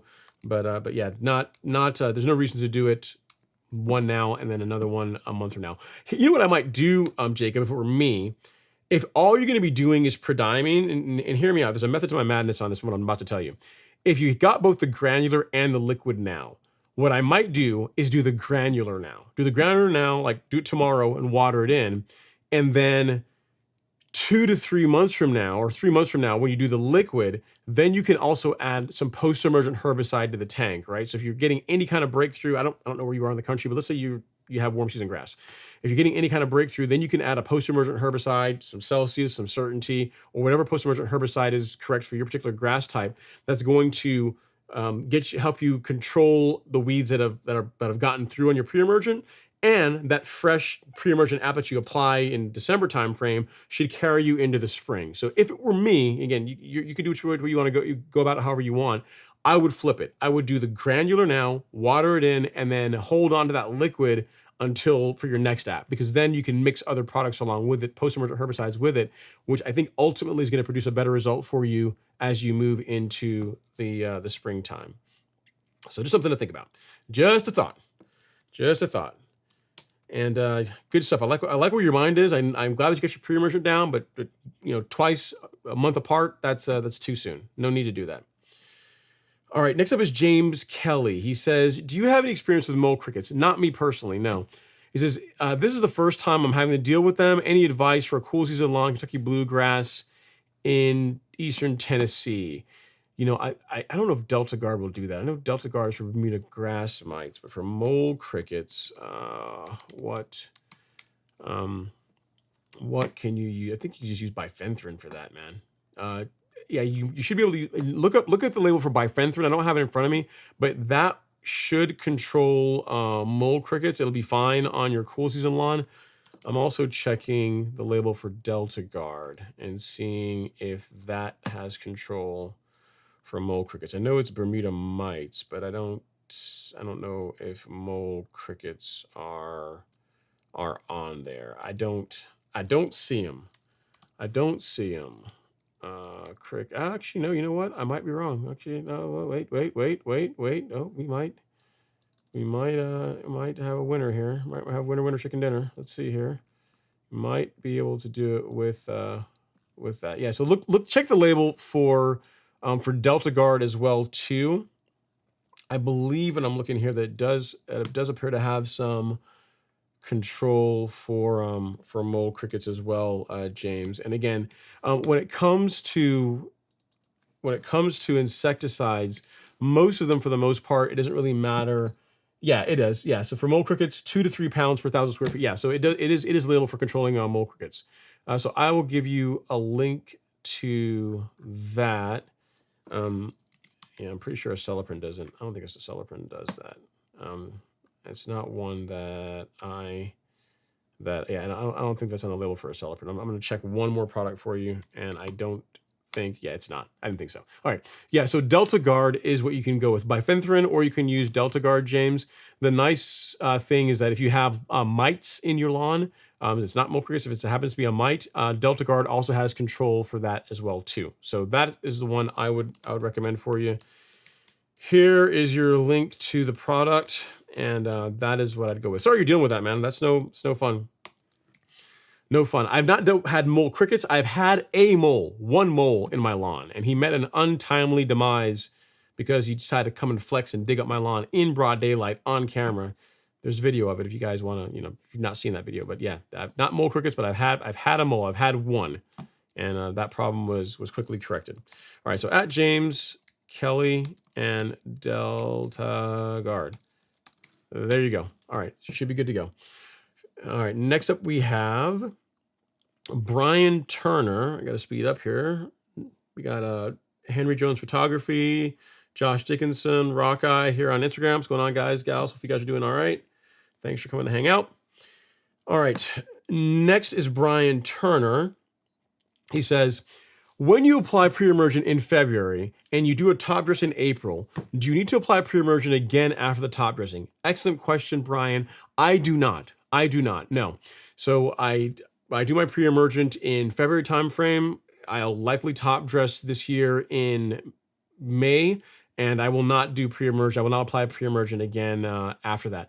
There's nothing wrong with doing it. There's some people that like to do that after top dressing, because whenever they're bringing in new grass or bringing in soil from somewhere that they don't really know about, if there's any weeds in that or any weed seeds, the Pre-Emergent will help control that. So there's nothing wrong with doing that. There's people that actually do that as part of their strategy. I just never have. I've not personally dealt with a lot of problems as far as having weed issues from the top dressing mix that I've used, and I've used a bunch of different ones. So for that reason, I just don't see the need to introduce like another herbicide application when I don't have to. So I will not be doing it. If you decide you want to, you can. You're not going to be an outlier if you decide to go that route, but it's not something that I find to be strictly necessary. So so hope that helps. Great question. All right, we got another super chat here. Let me run down here and grab that really quick. And this one is from Mr. Rich70. Rich V70. Thank you so much, Rich. Super chat received. Appreciate all the love and support. Thank you so much. Rich says, hey guys. What's going on, Rich? Thank you for the super chat. And as we move back up, we are now on elevated times. Yeah, James Kelly says, granulate your lawn with Niban. Niban's another option as well, too. Thanks for that, elevated times. Appreciate the feedback. All right, next up is Dwayne's World, Party Time. Excellent. He says, another excellent channel for you to check out if you're like warm season content. And also, if you want to see someone that has, I don't want to say, here's the thing, Dwayne. I don't want to say an unhealthy obsession with reel mowers, because he's got a lot of reel mowers. Dwayne, he's got a lot of mowers. So if you want to, go to a channel where you can see warm season grass, and also you want to learn a lot about reel mowers and just all the different ones, because he's got pretty much all of them. He's got one of a lot of different models. I don't know if you have a John Deere yet, Dwayne, but you got a Greensmaster, you got McLean's, I'm not sure, do you have a tree? Yeah, a lot. He's got a lot of mowers. Check out his channel, give him some love and support. He puts out a lot of great content that is fun and entertaining and informative to watch. He says, happy Thursday, LOL. Looking forward to some great turf talk. Haven't been able to watch it live the last couple of weeks. I've been watching the replays. Keep up the great work. Thank you so much, Dwayne. I really do appreciate that, man. So Dwayne, is a Revolution 26 in your future? Yeah, I shouldn't be encouraging. I shouldn't even be asking you this, because it's like like subliminally, I'm encouraging, saying, hey, you've got all these mowers. Don't you want to try out the new Revolution 26? Heavy grooved roller on the front, ribbed, like a rear drum in the back. You can compare it to your other assortment of mowers. You might need one in the stables, man. Something to think about. All right, next up is Warcry. He says, I use Celsius and Sedgehammer packets together for 2,000 square feet. How long does it take to see results if we didn't use surfactant? So it's based on temperature, Warcry. You can expect to see results within 2 weeks. So 10 to 14 days is when I would expect to start seeing some discoloration in the weeds that you're targeting. The thing to keep in mind is that as temperatures are cooler, herbicides tend to also work a little bit more slowly because the weed, the grass, is growing more slowly. So if the weeds are growing more slowly, then the herbicide is being moved or being taken through the up by the plant that you're targeting more slowly. So it takes longer for you to see a result. That combination will work. You will get good control for the weeds that you're targeting. Again, assuming you're spraying weeds that it's labeled to control, it's just going to take a little bit longer given that it's cooler now. So the time it takes for you to see results here in October versus the time you would wait to see results in like June or July are going to be a little bit different, but it will work. It will produce a good result. I would highly encourage you, if you have to use them again, to use surfactant because it really does make a big difference in how well the herbicide works. It really helps improve the uptake of the product. So it also depends too, because it's interesting. You said you used Celsius. Like this does not have surfactant in it, but if you use the Sedgehammer, like it's I think it's called Sedgehammer Plus, which is the individual use, that does have surfactant. So it depends on which one you went with. If you got like this one, it's kind of confusing, but if you got like this one, the big bottle of Sedgehammer, this does not include surfactant. You need to add spreader sticker along with this for best results. If you got the individual packet of Sedgehammer, then it'll be labeled Sedgehammer Plus, I think is what they call it. That will have a surfactant in it as well. So if you did that along with the Celsius, you kind of got some surfactant in there, right? I don't know if it's as good as using the spreader sticker, but that product does include surfactant if it's the individual use Sedgehammer that you went with. So again, just patience is the order of the day. The thing is, man, whenever you start getting into wanting to kill weeds without killing your grass, those types of herbicides tend to work more slowly. You know what I mean? So Celsius, excellent herbicide, works, just takes a little bit longer to see results than like glyphosate. Like glyphosate, you'll see results the next day, but it'll also kill your grass. You can think of something like Dismiss, great herbicide, produces very quick results, but it also is going to discolor your lawn if you spray your lawn with that. So what you find is for the herbicides that are effective at controlling weeds without causing injury to your lawn, they tend to work a little bit more slowly, but it's no need to worry about it. You're still going to get a good result. I mean, I wouldn't really worry about it. Do not go out there and do another application. Just you have to give it a couple of weeks before you should expect to see results. So what you're experiencing is completely normal, especially given this time of year.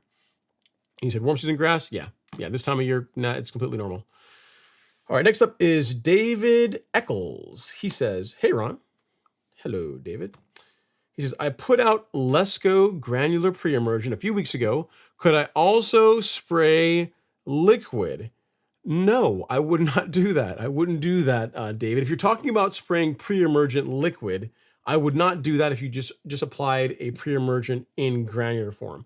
If you're saying, can you go out and use and spray like a post-emergent liquid herbicide? So let's say you have Bermuda and you applied the granular Lesco Pre-Emergent product and you've got some weeds in your lawn now and you're saying, hey, I'd like to go after them with some Celsius and Certainty with some post-emergent herbicides, that go for it. By all means, go forth and conquer. But I would not go out and spray another Pre-Emergent just a couple of weeks after one that you already put down. There's just no need to do that. Wait, give it a few months, really 3 months or so before you apply another Pre-Emergent. You just risk the chance of doing more harm than good if you overdo it in such a short interval. So I hope that helps, sir. Hope that helps. If you applied it properly, you applied it at the correct rate, so the amount of pounds per 1,000 square feet they say to put down, if you did that and you watered in properly, you're gonna get a good result. I mean, the thing with Pre-Emergent, it's not like fertilizer, right? It's not like you get a visual like, hey, it's working, it's doing a great job, other than there's just not weeds in your lawn, or there's a whole lot less weeds in your lawn compared to your neighbors, right? That's how you know Pre-Emergent's working. But it's not like fertilizer where you apply it and then you see a visual color difference, a week or so later. So yeah, I would not do that. I would encourage you to please don't do that. Don't do liquid only a couple of weeks after doing the granular Pre-Emergent. Assuming that's what you're asking. I think it is though. All right, next up is Jason Harrison. He says, Wednesday night live show. Yeah, man. Had to do it. Couldn't skip. I gotta be Mr. Consistency, right? So I gotta get this done tonight or not at all. Next up, we got Will Covey. He says, is it true that putting down a starter fertilizer when overseeding is a waste, and you should wait until after it's first cut. I wouldn't say it's a waste, Will. Is it strictly necessary? No, but I wouldn't say it's necessarily a waste. You got to remember, whenever you put down a starter fertilizer, the fertilizer is going to get in the soil and it is going to help feed the new grass. It's not going to hurt anything. There are some grass seeds, depending on the ones you go with, that have a bit of fertilizer with them. In that case, is using a starter fertilizer strictly necessary? No. But are you going to hurt anything by applying a fertilizer along with your seeding project? Absolutely not. Absolutely not. It's not going to hurt anything at all. I mean, all you're doing is building up the nutrient levels in the soil. So whenever that grass germinates, begins growing, you begin mowing it, there's going to be plenty of food for it to grow in and do its best. So you're not hurting anything at all. You can wait until you start mowing, but I mean, there's no harm in doing it whenever you plant the grass seed. And you're certainly not wasting it. You're not wasting it by doing it whenever you seed the lawn. So I respectfully disagree that you're wasting your fertilizer if you apply it whenever you're putting down a grass seed. I think no, I disagree with that one. All right, next we have Kevin Barriga. Let me make a note of Will's question because it's a great one. We could turn into okay, great. All right, next up is Kevin Barriga. He says, hey, Ron, what's a good pre-emergent you recommend from your shop for a cool season lawn? I would say Prodiamine. Kevin, that's what I would go with this time of year. So I will show you. If you go to the golf course lawn store, you go to shop, and then you go to weed killer, and then search for pre-emergent over here. Your choice is going to be either Prodiamine in a granular or Prodiamine in a liquid. You've got the 5-pound jug, which you may or may not need depending on how big your lawn is. If you have a cool season lawn, the 5-ounce might be enough. You know what I mean? That will cover, on a cool season lawn, I don't know off the top of my head. With a warm season lawn, it's like 6,000 square feet. And the application rate for Prodiamine for cool season grass is quite a bit lower than it is for Bermuda. So I would say conservatively 10,000 square feet, thereabouts. So you probably get out of it. So either one of these, Prodiamine in granular or Prodiamine in the water dispersible granule. Either one of those are what I would go with for a pre-emergent for this time of year. And then in the springtime, you could switch to dithiopyr. I like that in the spring over Prodiamine because it has the ability to control young crabgrass. I think it's a better spring pre-emergent than a fall pre-emergent. So I will send you a link to that, sir, so that you will be all squared away. You will have all the pre-emergents that we carry on the golf course lawn store. You will see one called Spectacle Flow. That is not for you. That is not for the cool season folk. That's only for us for our warm season brethren. All right. So next up we have Tito Serrano. He says, "What do you think about painting Bermuda while it is sleeping?" I've seen it done. I've seen it executed well. Like if you look at the lawn tools, they did a good job at it. Like if it's executed well, it can look good. If it's executed poorly, it can look really bad. So it's all in the execution, like most things in life, right? If it's executed well, it still looks like you painted your lawn. Like my eye can look at it and say, yeah, that's a painted lawn, but it looks even. But if you do mess it up, man, if you don't do an even spray, it's gonna look like you oversprayed some sort of darker than others. It's not going to look great. So if you are confident you can do a good job spraying it properly, and you want your lawn to be green without having to overseed it, then it's an option. It would never work for me because I'm one of these crazy people that even though I always complain about cold weather and mowing, every now and then I got an itch I got to scratch, and like once per week, once every 10 days, I'll find myself out on the lawn, either turf raking it or mowing it, and I'll cut off the green that's on there. So in my case, it would not be a thing. And plus if I wanted my lawn to be green during the winter, I would overseed it with ryegrass versus paint. But go check out the Lawn Tools channel. They did some really cool stuff with their lawn last year as far as paint. They did like a Christmas theme. And so if it's done well, it can look really cool. That is what I would say, Tito. Next up is Dwayne's World Party Time. Excellent. He is back. He says, Ron, being that this time of year, many people are using preventative fungicide, does it not kill both the good and bad microbial activity? In this case, do you replace good bacteria? You know what, Dwayne, that's an excellent question. Dwayne, for that question, you're going to be the Miramichi question of the week. So yes, fungicides do harm both the good and bad fungi. It's kind of they're not really selective that way. So as far as a way to replace them, to answer your question, you can use biospectrum. Like that is one of the key reasons why I use biospectrum, why it's part of the Golf Course Lawn Carbon Kit. If you go to shop and then Miramichi Green Biostimulants, you will find this. What biospectrum is a microbial food that helps boost soil microbial activity. So if you're out there spraying fungicides on your lawn, which I do, which a lot of us do, using biospectrum as part of your program is a way to replenish that. It's a way to help bring the microbial activity back up. So excellent question. It's a good one, man. I really like that because you are correct. You are correct. Fungicide does harm the beneficial bacteria, and biospectrum, which is now available in a convenient, smaller package, in an 8-ounce now. I think this is what this is. Yeah, you can get these now in 8 ounces, which will cover 2 to 3 acres. Before there's only the big bag. Do I have the big bag here? I think I do. Hang on one second. I do. I got one back here. So before it was only available in this size, which is 4 to 5 acres, and then this is 2 to 3 acres. If you got a smaller lawn, do this one. You know, it's less money, and for the most part, you've got enough for a couple of seasons. And for that question, Dwayne, for that excellent question, excellently worded question, you, sir, are the Miramichi question of the week. So if you want, I mean, I don't know if you like t-shirts. I kind of think you're a t-shirt guy. But if you want a brand new free t-shirt, like what would I say? I say brand new, like I send you a used t-shirt, right? If you want one of these, send me an email, ron@golfcourselawn.com.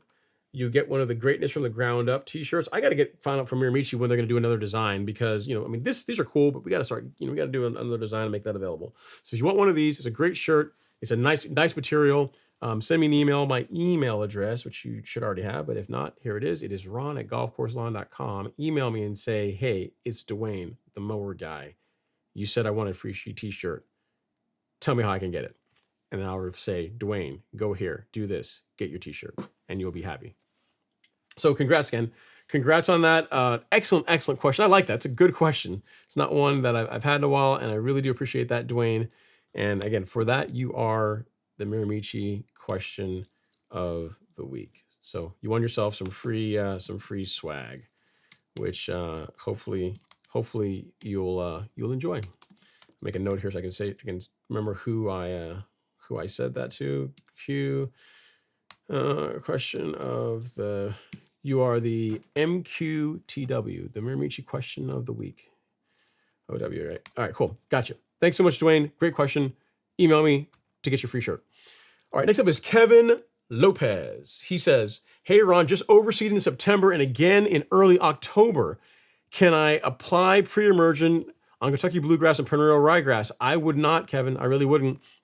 You're kind of working against yourself. If you overseeded, if you use pre-emergent on a brand new overseeded lawn and a newly overseeded lawn, you run the real risk that pre-emergent is going to damage the roots and then ultimately kill the grass that you just started growing in. So really you have to make a decision between whether you want the new grass to establish, the grass you've overseeded, or you want the lawn to remain weed-free. Unfortunately, it's hard to have both of them. So if it were me, you know, given that you overseeded a couple of times here, and so that's pretty important to you, I would not introduce pre-emergent again, unless you're just willing to tolerate injury, unless you're willing to, you know, to realize that you're going to injure and undo some of the work that you did with your seeding project. So yeah, I wouldn't do that. So it's one or the other when it comes to overseeding versus pre-emergent in your lawn. So hope that helps her. Sorry I don't have better news, but at least I'm giving you the choice to be informed. You might say, you know what? I kind of like the way this looks overseeded, but I really don't want to have weeds in my lawn this fall and in early spring. So I'm gonna take my chances and apply a pre-emergent. Or you can say, nope, I love my grass and I'll just deal with the weeds after the fact. So the choice is yours. You now have the knowledge and you can decide for yourself which way you want to go. But I wouldn't recommend it if your goal is to have the ryegrass and Kentucky bluegrass to do their absolute best. Like you're running the real risk of injuring them if you put out a pre-emergent this time of year. So after applying them and after seeding anyway. Okay, Demarculus Thompson is up next. He says, greetings, Ron. Excited about the live tonight. Yeah, man. Thank you so much. I didn't think it was going to be that long tonight because I figured that, you know, folks got to work. Folks got to work tomorrow and you wouldn't have time to come hang out here and chat, but you guys are making time for me. So It does mean a lot. Mark Romano says, lean against the like button for the show. I like that, Mark. If you guys haven't done that, lean against that like button. It's free. It's a free way to support the channel. Sends good vibes to YouTube. YouTube is saying, why are you live streaming on a Wednesday night, Ron? We had the algorithm set up to send you traffic on a Friday. We ain't doing Wednesday night. What's going on? That's okay. We can still see if we can tweak the algorithm, see if we can get some more, some new folks to come hang out with us. Ahmad Damra is up next. He says, hello, Ron. I was working on my flower bed last week and planted some flowers, but noticed some grubs there. I never treated flower beds for grubs, so I don't want to kill the pollinators. What do you think? Ahmad, we can solve this. We have a way to solve this. So you want the grubs gone, but you don't want to harm the pollinators. I have just a thing for you. So there's an insecticide, one of my personal favorites, the one that I switched to a couple of years ago. I have not looked back, called Acelepryn.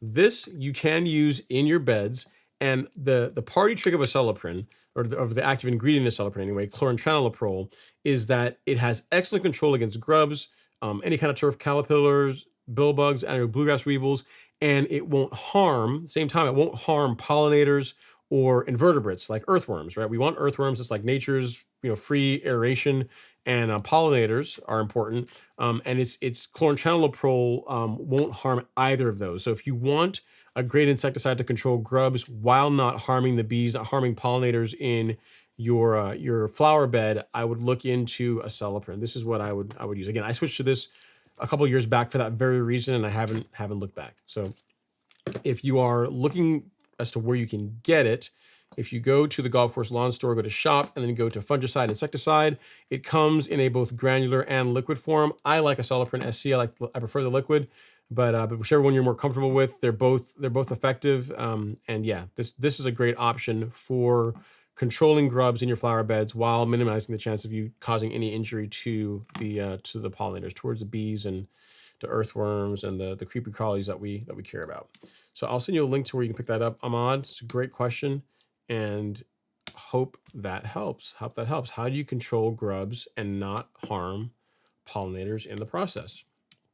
Acelepryn will do that. Acelepryn will do that. Chlorantraniliprole is an excellent insecticide for that purpose, for that reason. All right, next up, we have, he says, let me see here. He says, we finally had 5 inches of rain last week. It has been raining here in Houston. Should I worry about fungus? Also, do you recommend humic acid if I want to apply a high potassium application? Okay, so a lot going on in that question. Do I recommend a fungicide this time of year? Yes, I recommend a fungicide application preventively in October and in November. And the next question is, do you recommend humic acid if you want to apply a high potassium fertilizer? Yeah, absolutely. It's not going to hurt. It's not going to hurt to put humic acid down along with that. Not going to hurt anything at all. So as far as the fungicide goes, yes.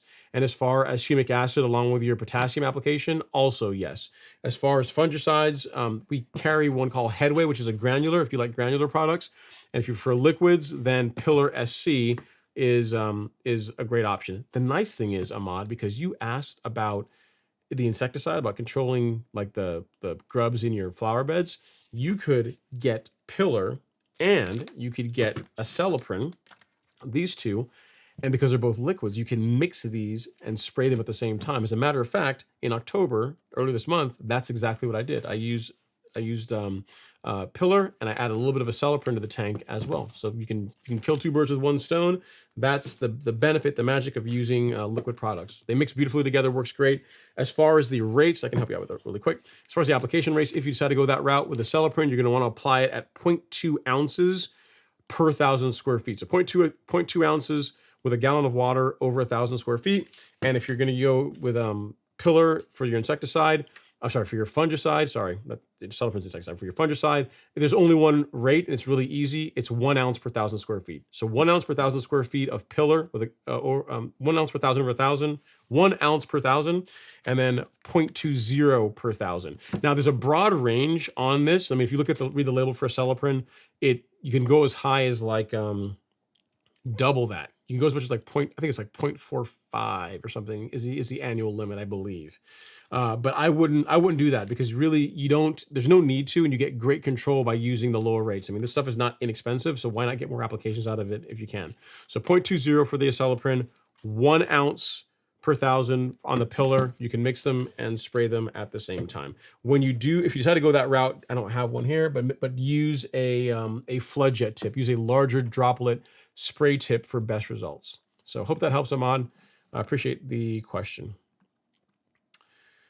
All right, next we have Michael Keating. He says, what about the Out Sterling on the high end? Out Sterling's a good mower too. So the thing is, I put the Sterling in a different category as I do greens mowers and like even like the your other tier of mowers, like your True Cuts, California Trimmers, McLean's, and the Revolution 26, because the Sterling is like a lawn multi-tool. Yes, it's a mower, but really, if you're buying it just to mow, you're really, I hate to say you're wasting it, but you're not using a lot of the stuff that really makes that mower a cool setup, right?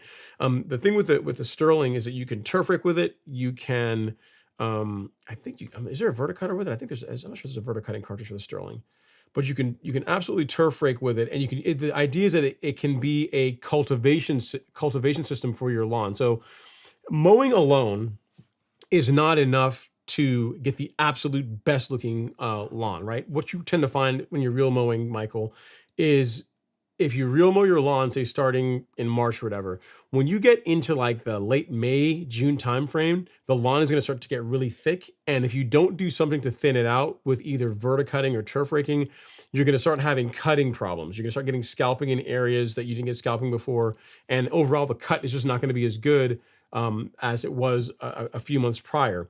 The Sterling or any other interchangeable cartridge system mowers allow you to address all that. So they allow you to mow, obviously, but they also allow you to turf rake.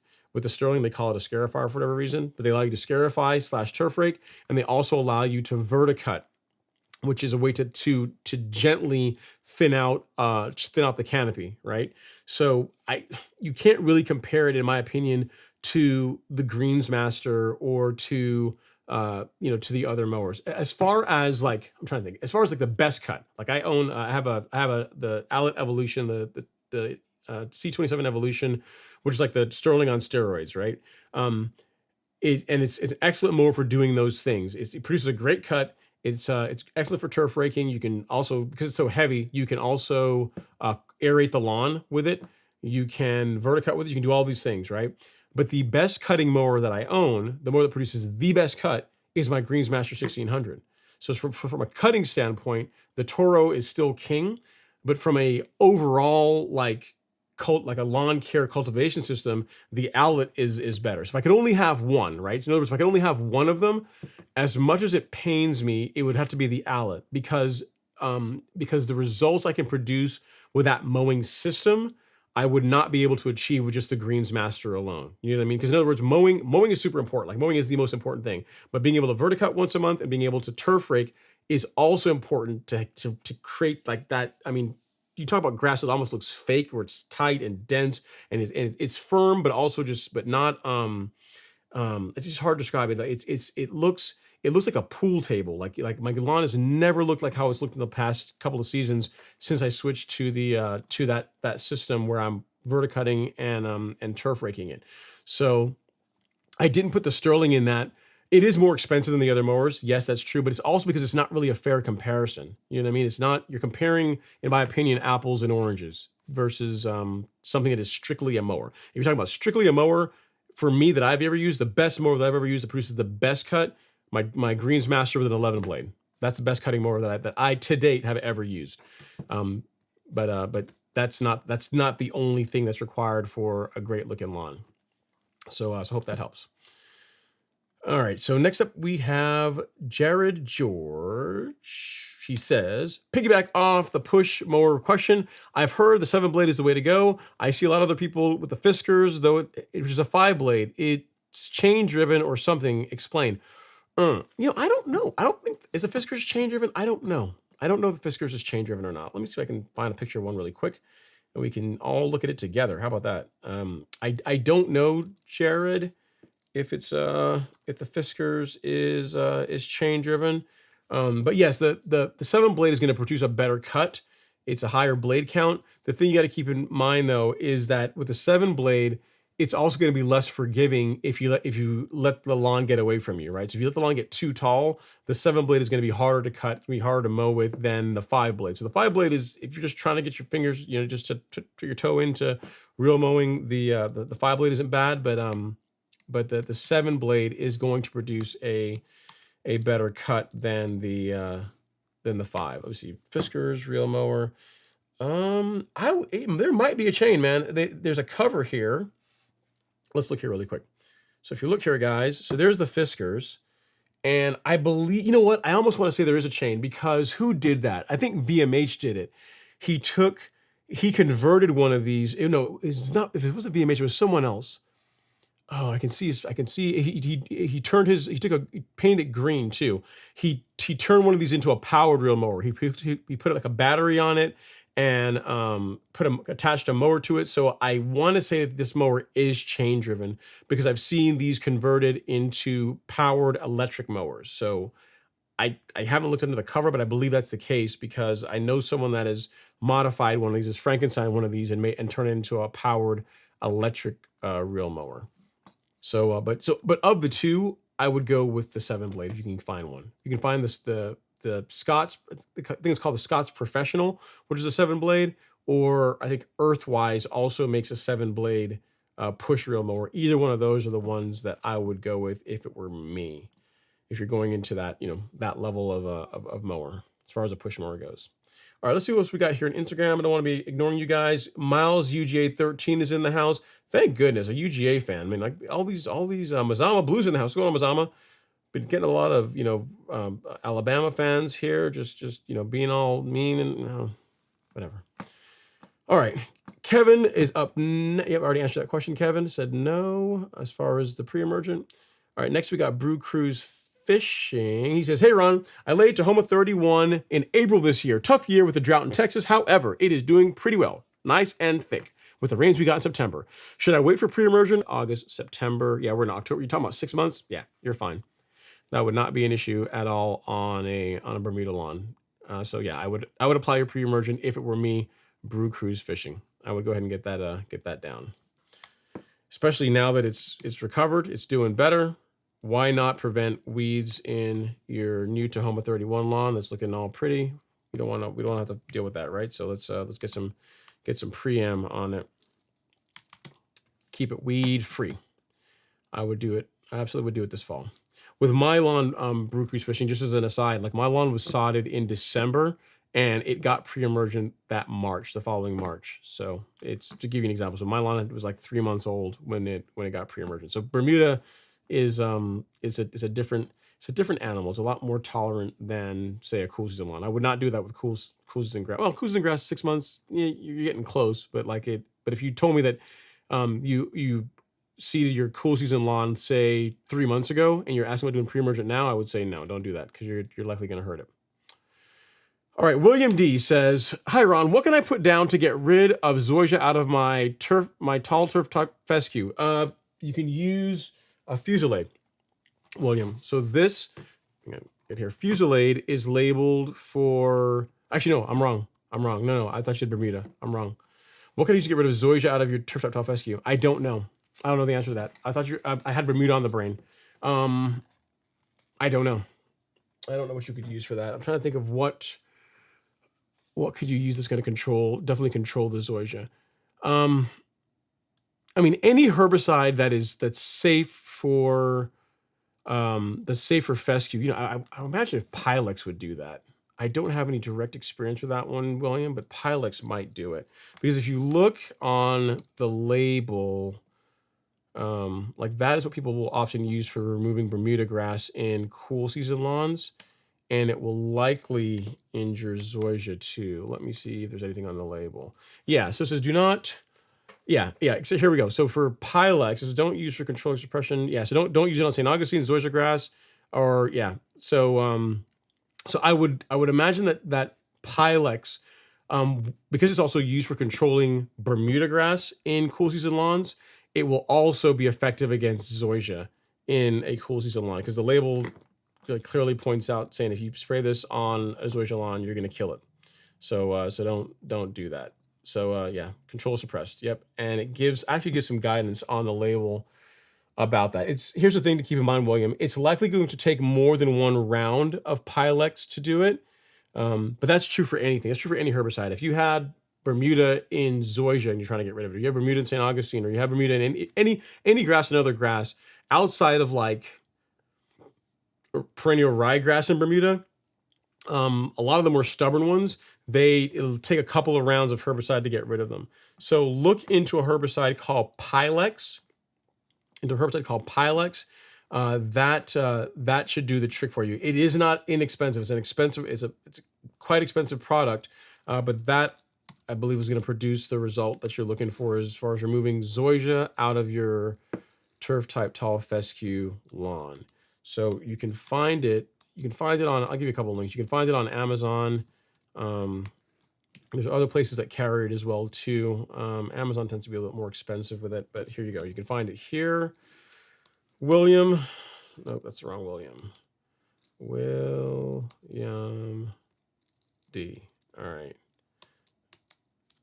All right, here you go. So there you go. So there's Pilex, and you can also find it here on Amazon. But again, last time I looked on Amazon, the price on Amazon was quite a bit more expensive. So you might be able to shop around locally and find it too. But that would be your best bet. That's what I would go with. And again, read the label, because it has very specific guidance for controlling zoysia in your fescue lawn. So here's your other link. It's not going to be one and done. It's not going to be a one and done type thing. It's going to be multiple rounds to get rid of it. All right, next up. Mr. Brown Jr.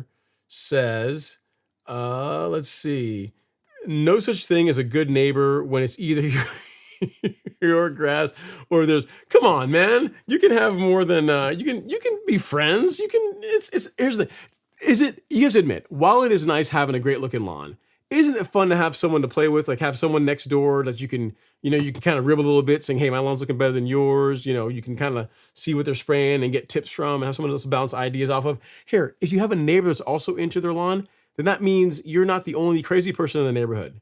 You know what I mean? Like that's why like having Alex is kind of cool. Like it's the two of us, you can't, we were both doing the same thing. But if you're just that guy, just that gal on your street, which again, it's not necessarily a bad thing, but it's nice to have a band of brothers, band of sisters, have someone else to hang out with and talk about, turf talk as well. So, but you are right. I mean, there is competition even among friends. I have to admit that there is some truth to that. All right, Lucky Luciano is up next. Let me see if there's anyone here on the Instagram. Okay, here we go. Yep. So we have a question about Bermuda grass. So Mayan152 says, trying to seed 25,000 square feet of Bermuda, where can I get seed? So great question, Mayan. Look up Hancock Seed I think they're in Lakeland, Florida. Look them up. They have a good selection of Bermuda grass seed. They got Bermuda zoysia. They got a bunch of different types of grass seed, but look them up as far as Bermuda grass seed. They should be able to get you squared away. And that's a big project. That's a lot. That's a lot. So yeah, Hancock Seed, just how it sounds. Hancock Seed, Hancock seed in I believe they're in Lakeland, Florida. They're somewhere in Florida, but I think it's Lakeland, Florida. Look them up, and tell them what you're trying to do, what your plans are, and they'll be able to point you in the right direction for some grass seeds to be able to achieve your result. Get ready to spend a whole lot of money on water, because that's a lot. 25,000 square feet is a lot to water. That's going to be your big thing as far as getting that lawn to establish from seed. But yeah, if you need anything else, let me know. You're very, very welcome. All right, next up is Lucky Luciano. He says, hey, Ron, down here in Florida, where I live, the general soil temps are still 73 degrees. Is it still too early to put down pre-emergent for the winter, or wait a bit longer? Thank you. No, apply your pre-emergent. Do it now. Do it now. 73, the low 70s trending cooler is what you're after, Lucky Luciano. I'm a fan of doing it in the low 70s, because the weeds that we're trying to keep out of our lawn tend to germinate when soil temps consistently get into the 60s. So you want to be ahead of that. Remember, it's in the name, pre-emergent, prior to the weeds emerging. You want the product applied and in the soil. So with you at 73 degrees, you are in the perfect window to get your fall pre-emergent down. I would do it. I would absolutely go for that. I would not wait. No reason to wait. Because I guess what are you waiting for? For it to be like 68 degrees and then do it? Like I wouldn't, like why play with fire? Like go ahead and get it applied now, get it watered in, get it done, and then you have to worry about it. You can go on with your life, get on with mowing, do whatever, you like to do in Florida outside of worrying about applying your pre-emergent, because that will be checked off the list. So I absolutely would do it. I would get your pre-emergent down tomorrow if you can. Sooner than later. All right. Jeffrey, he says, hello, what's going on, Jeffrey? Jeffrey Dahmer. All right, that's fun. He says, 306 says, he says, yo, your live stream is dope. I appreciate that, man. Thank you. He says, I just threw down some Bermuda seed following one of your vids last weekend. Okay. It's this time of year is not the best time of year to try and grow a lawn or establish a Bermuda lawn from seed.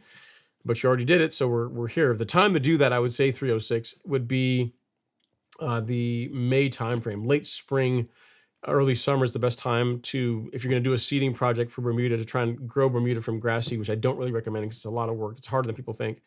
But if you decide you're going to do that, the late spring, early summer timeframe is a more ideal time. Whenever soil temps are in the mid 60s, trending hotter, so it's getting warmer, so in the mid 60s and it's going to get hotter, like going from spring into summer, that's when you're going to want to get your Bermuda grass seed down. So now you're doing it now, you're kind of on the other side of the curve, which is not ideal. Like I don't know where you are in the country. If you're in Florida, you might be okay because it doesn't really get like too cold there for too long. But the better time would have been in April-May timeframe. It would have been a better time to do it. And I appreciate it. I'm glad that you like the stream and the videos. Thank you so much for watching. All right. Next up was RV8 says, I thought spring dead spot was a fungus problem. What does applying granular fertilizer in October do for spring dead spot? Thanks. Great question. So it's the nitrogen. It's the excess or nitrogen buildup in the soil in the fall creates conditions that allow for spring dead spot in springtime. It's almost like also if you go crazy with fertilizer with nitrogen apps in the springtime, that also creates conditions where large patch can become a problem. So excess nitrogen in the soil is the issue. RV8. It's not necessarily fertilizer so much, because if you went with like a higher potassium fertilizer and you did like now, that wouldn't be so bad. But it's more so if you're like in November, December, and you're still, pounding the lawn with like a high nitrogen fertilizer, that a granular one anyway, you're creating conditions. Not necessarily saying you will have spring dead spot, but you are creating conditions that are ideal for it to develop. So the ways you prevent it are limit nitrogen input in the fall, and apply a preventative fungicide in the fall. Those are the two things that you do to help create conditions that make it harder for you to have spring dead spot next year. So nitrogen is just one component of that, just like excess nitrogen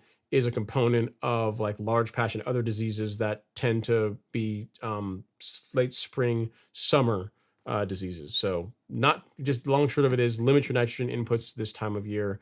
If you're in my part of the country, if you're in Florida where the lawns don't really go dormant and you're mowing year round, then yeah, it doesn't really matter as much. But if you're in Northeast Georgia, like where I am, where the lawn is already really starting to check out, really October is, for me anyway, is a good time to do your last granular input, and shut it down for the season as far as granular goes. If you want to do like light feeding, like 1/10 of a pound of nitrogen, with liquids, like that I wouldn't be too opposed to. But putting like high percentages of nitrogen in the soil this time of year, I don't think is a good idea. Like you're playing with fire. You're creating conditions where bad things would happen next year. And the unfortunate thing with spring dead spot is you don't know if it's going to be an issue until next year, right? And once it shows up, there's nothing you can really do about it. Like fungicide in the spring is not going to correct it. You just have to. It's one of those things you just have to wait and let the grass around the affected area grow in and just to fill in. So it's better to avoid it than in the first place. So the way you do that, fungicide and limit your nitrogen inputs in the fall. Great question. I like it. Great question, RV8. 18.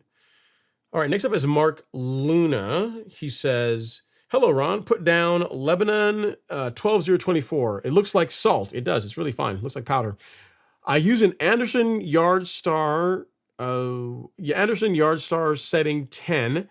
I put spectacle down at 0.10. Should I do another in a few weeks? Thank you, sir. I hit the like button, fam. Okay, yeah, so I agree with you that yes, the Lebanon turf fertilizer, the 12024, this is what it looks like. It is like powder. It's almost like it's a very, very fine prill, which is excellent for tightly mowed turf. So for that reason, it's a great product. Love it. So yes, I agree with that. And then you're saying you put spectacle down, you said at 0.10, so you're at a 10th 0.10 fluid ounces. If you did that now, if you want to do another one 3 or 4 months from now, I'd be okay with that. So I'll tell you what I did, Mark, just to answer your question. I did spectacle at the same rate that you did. So 0.10 ounces, fluid ounces in September. Late August, early September is when I did mine. And then I did, September is when I did mine. And then I will do another one in December. That's when I'm gonna do my next app. So to answer your question, no, I would not do, if you did one at a 10th of an ounce a couple of weeks ago, I would not do another 10th of an ounce now. It's too soon. Give it several months, 3 months, 4 months before you do another application of it. And when you do that, if you just want to be extra safe, you can add some post-emergent herbicide in there as well too. What I would say is certainty, like add something for sedges, for poanua. You could use certainty. You could use like recognition. Also has control for sedges, but this is a lot, and for POA, but this is a lot more expensive than certainty. So I wouldn't necessarily use this unless you just got money burning a hole in your pocket. I would go with certainty, some certainty in the tank, along with your next spectacle lap, which in your case is not going to be until December, is what I would do. No need to do an application now and do another one a couple of weeks later. Like spectacle, the residual on it is it's like 6 months. 6 months. I mean, on the label they say as much as 10 months, but I would say more like 6 months, right? So, and you're going to be doing, you did like a 10th, and you're going to do another 10th like in 3-ish months from now. So you're going to be, once you do your next app in December, that will be more than enough to carry you to the spring until you do your spring pre-emergent. So yeah, so I hope that helps. I would not do another one. To answer your question, do not do another one a couple of weeks after your first one. There's absolutely no need to do that. I would give it several months and then do another application. And at that time, if you want to put a post-emergent in the tank along with it, that would be fine too. All right, Ben Raham is up next. He says, I wore my reading glasses when I mixed pre-emergent this year. So it was much more cost effective to put half an ounce per 1,000 instead of 5 per over 12,000 square feet. LOL.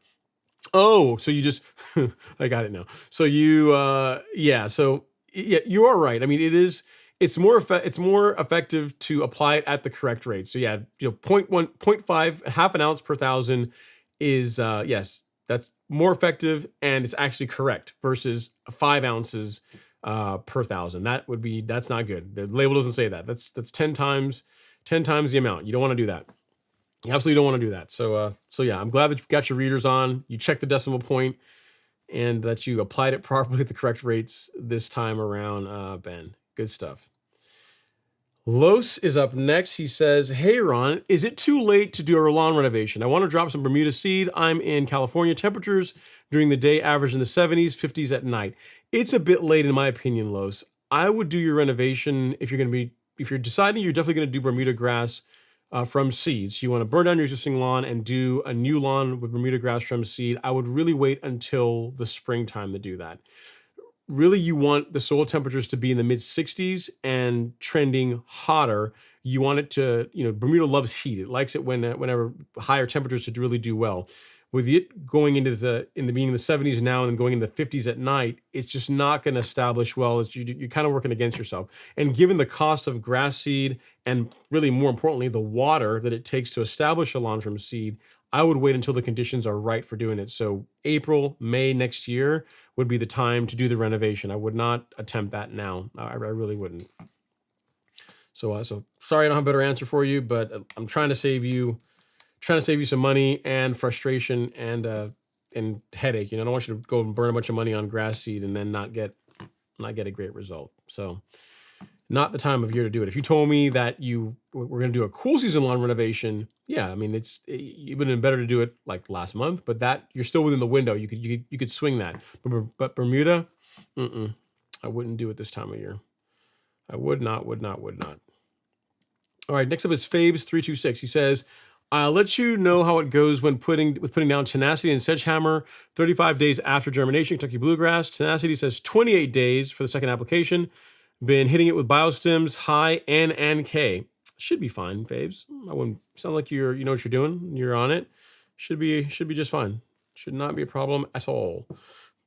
All right, Culb E says, hey Ron, thanks for the time you spend sharing your knowledge. Yeah, man, the little bit that I know, I am happy to share with anyone that's willing to listen. So yeah, I appreciate that.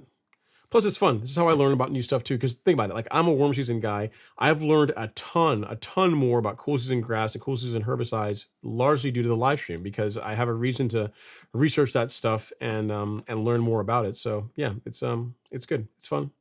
Besides, what else am I going to do on a Friday night? Or today, in this case, what am I going to do on a Wednesday night versus hang out with you fine folks, right? You're very welcome, Mayan. I'm glad that it was useful. We have a question here on Instagram from 513 MEC678. He says, I put prodiamine down last month on my Bermuda. Good job. I like that. What should I put down until spring growing season? Not a whole lot. If you've not done, you said you're Georgia and granular products. If you want to do a high potassium fertilizer, one application to close out the season, it can be your winterizer fertilizer. I wouldn't be opposed to that. Outside of that, man, really, it's just mowing it until it goes dormant. If you want to spray like some liquids, you want to spray like biostimulants, that's fine too. But as far as your granular goes, one high potassium fertilizer at this time of year is what I would do, and then call it good. You can also do a soil test, and based on your soil test results, if it shows that your lime levels are low, if your soil is trending a little bit too acidic, you can do lime levels. Like your soil pH is low, meaning that you need lime to correct that. Then you could do that as well too. But I mean, outside of a fertilizer app to close out the season, a high potassium granular fertilizer app to close out the season, and maybe a lime application based on what your soil test says, there's not a whole lot else that you really need to do. On the topic of soil tests, I did promise I would show you guys mine. I think I can find it here really quick. All right, so let me reload this. Let's go here. Let me log back in. Okay, cool. It worked. All right, so this is my soil test results for the fall, for this year. So the fall 2023, this is my soil test. If you want to take a look at it, this is what I'm working with. So this is from all my nutrient program, how it's worked.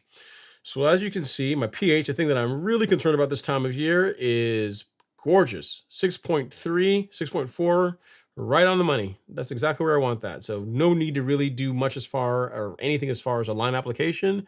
It's looking good. If I were to do a lime application, it would be very light, like 10 pounds, 8 to 10 pounds per thousand, just like a maintenance. Nothing to really try and move the rate around.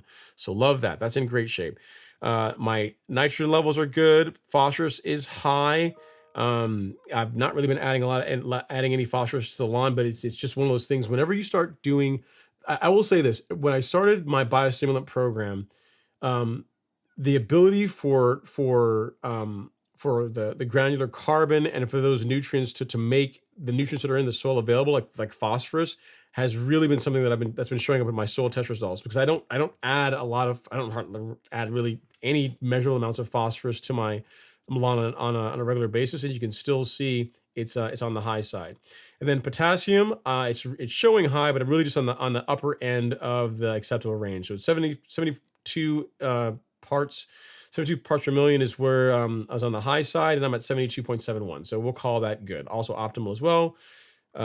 Iron is on the high side. Manganese is on the high side. Zinc high. Boron is low. So I'll have to do something about that. That's something for me to work on next year. But overall, I'm very happy with this. The big thing is my soil pH looks great, and the nutrient levels are right. They're right in line. They're all in good shape. And as you would expect, because the appearance of the lawn reflects that, right? So there you go. I told you guys I was going to do a soil test, and I would share my results with you guys. And there you go. See, Ron Henry, fall 2023. That's what my soil looks like.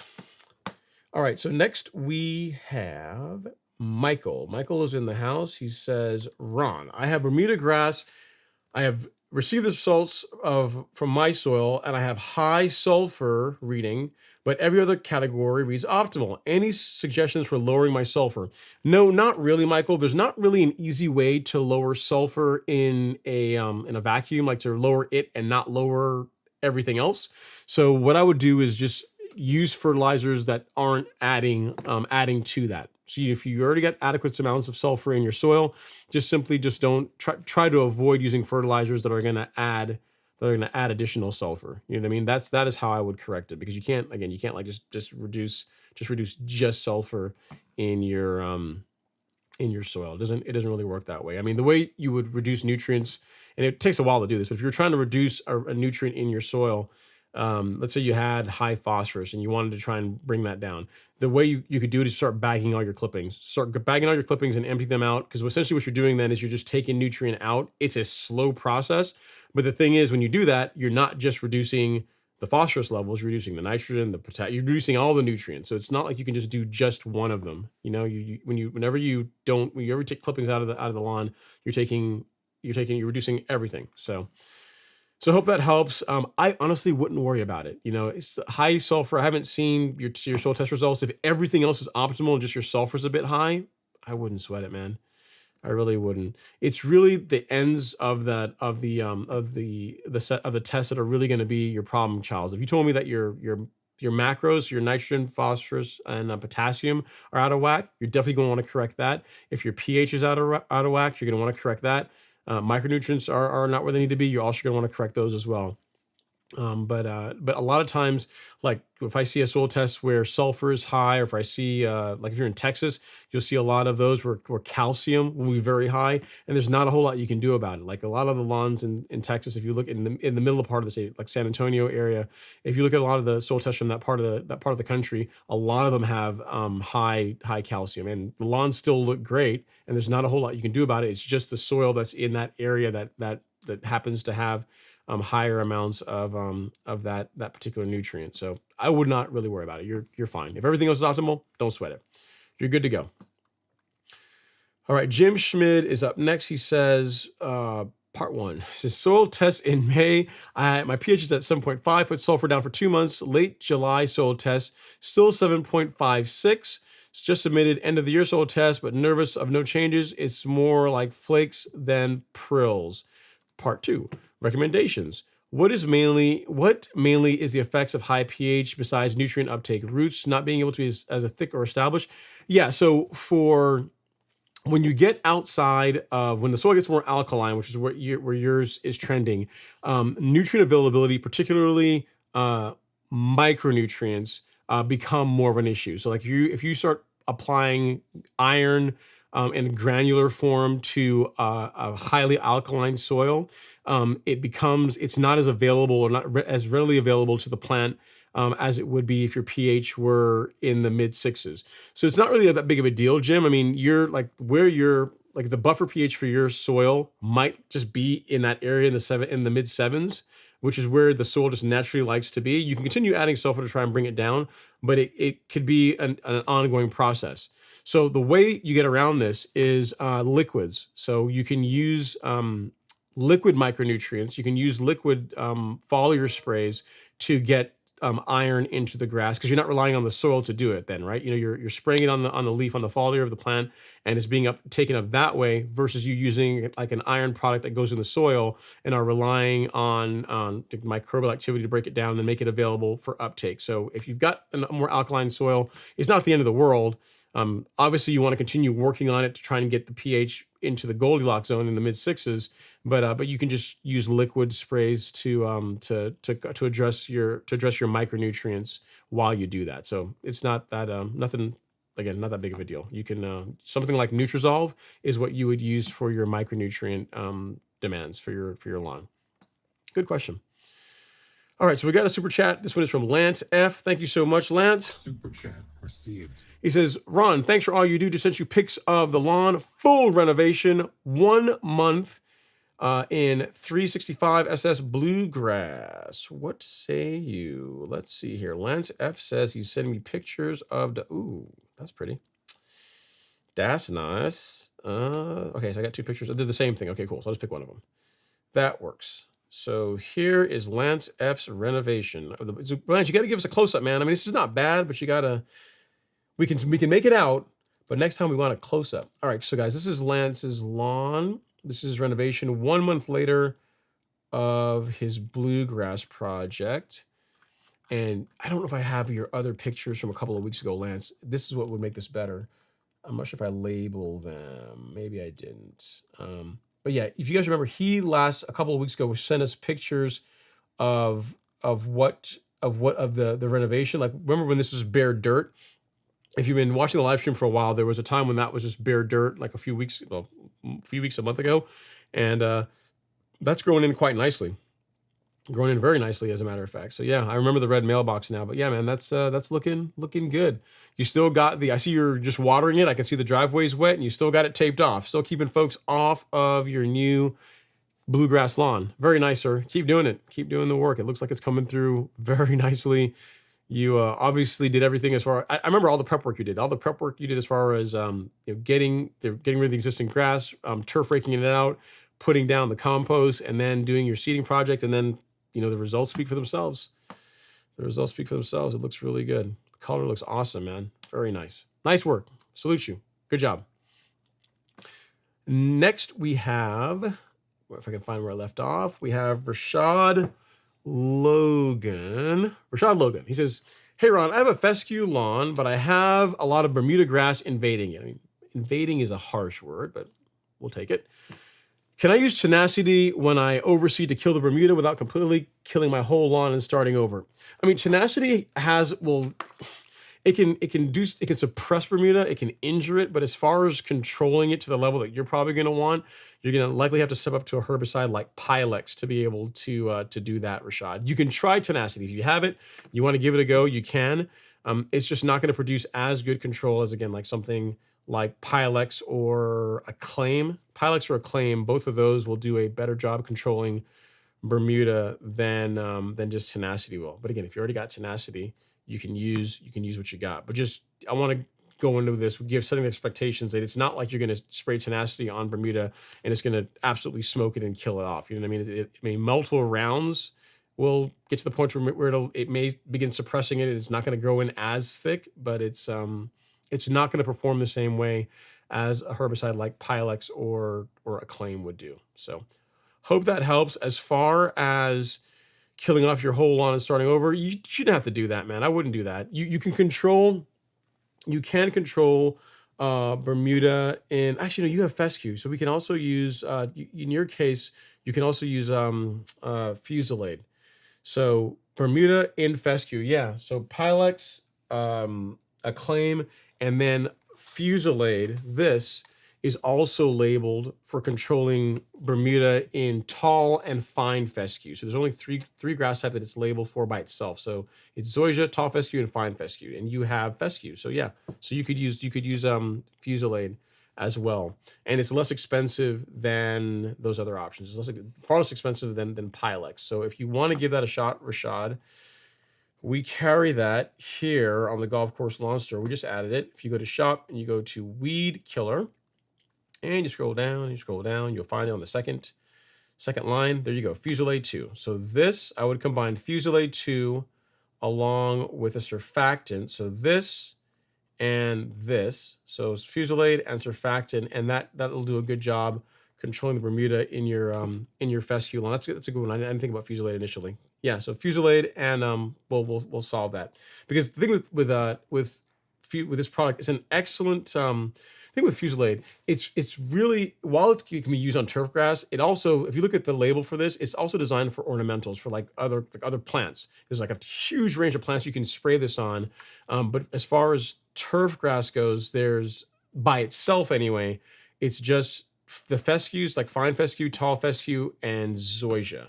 unless you use a safener with it like Recognition, and then you can use it on St. Augustine, and you can use it on St. Augustine, which you can at all, and you can also use it on Zoysia at higher rates, and you can also use it on that weird grass starts with a K, Kikiyu or Kakayu grass, however you pronounce it. You can use it then. But in your case, none of that matters, Rashad. In your case, it would just be Fusilade and Surfactant, and that's a good way of controlling Bermuda in your fescue lawn. Yep. So that's what I would that's what I would do.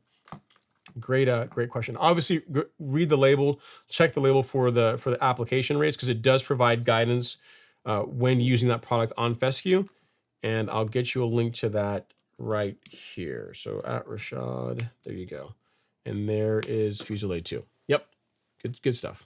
Yeah, don't kill your lawn off and start over. There's no need. I mean, you can selectively remove Bermuda. It's gonna be a process though. It's not like you're gonna spray it once with Fusilade and it'll be gone. It'll likely take a couple of rounds of it, but it'll get to the point where you're able to knock the Bermuda back enough that the fescue will become dominant. You know, you're gonna keep injuring the Bermuda where you're gonna give the fescue a chance to take over and be the alpha grass in your lawn.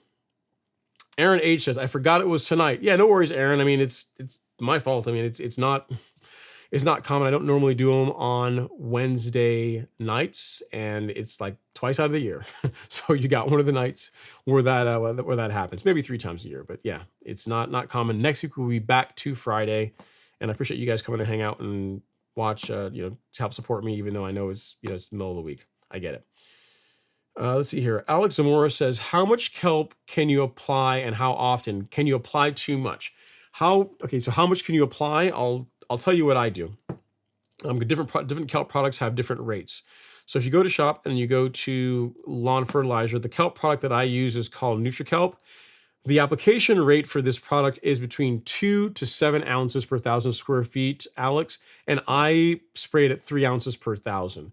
And I do that every 2 weeks, and I get a great result with that. As far as can you apply too much? I mean, technically you can apply too much of anything. I have no idea though what you'd have to get to, what the rates would have to be at for you to cause a problem with a kelp product. I've never heard of anyone damaging their lawn from spraying kelp.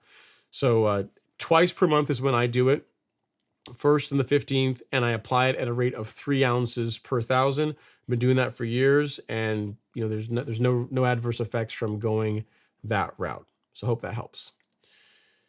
So that's a good question. And again, yeah, the answer always pretty much always is with anything. If you do too much of this, can it cause a problem? Sure. If the rates are high enough, anything can be damaging. But I mean, I'm not. That's what's in you, and I've never heard of anyone damaging their lawn with a kelp product. Dalvin Larry, he says, the Sterling has every attachment Owlet has to offer: 6-blade, 11-blade, Verticut, turf rake, scarifier, and brush. You are right, Dalvin, although it does not have the sorrel roller. I'm probably going to be wrong on this. I don't think so. Pretty sure it doesn't have the sorrel roller. That's right. It does not have the sorrel roller, which is like their aeration tool. And you know why? Because it's not heavy enough. That's my opinion. I mean, Owlet hasn't told me that, but just think about the physics of it. The Sterling just doesn't weigh enough to make a sorrel roller work well. But you're right. It has everything else other than the aeration tool, the solid tine aeration tool. You're very welcome, Bruce Cruz. And he says, Frederick, I'm going to butcher this. Frederick Zajka. I don't know why I try. Frederick says, how do you apply pre-emergent? Excellent question, Frederick. So depending on the kind that you're using, you can apply either pre-emergent as a granular or liquid product.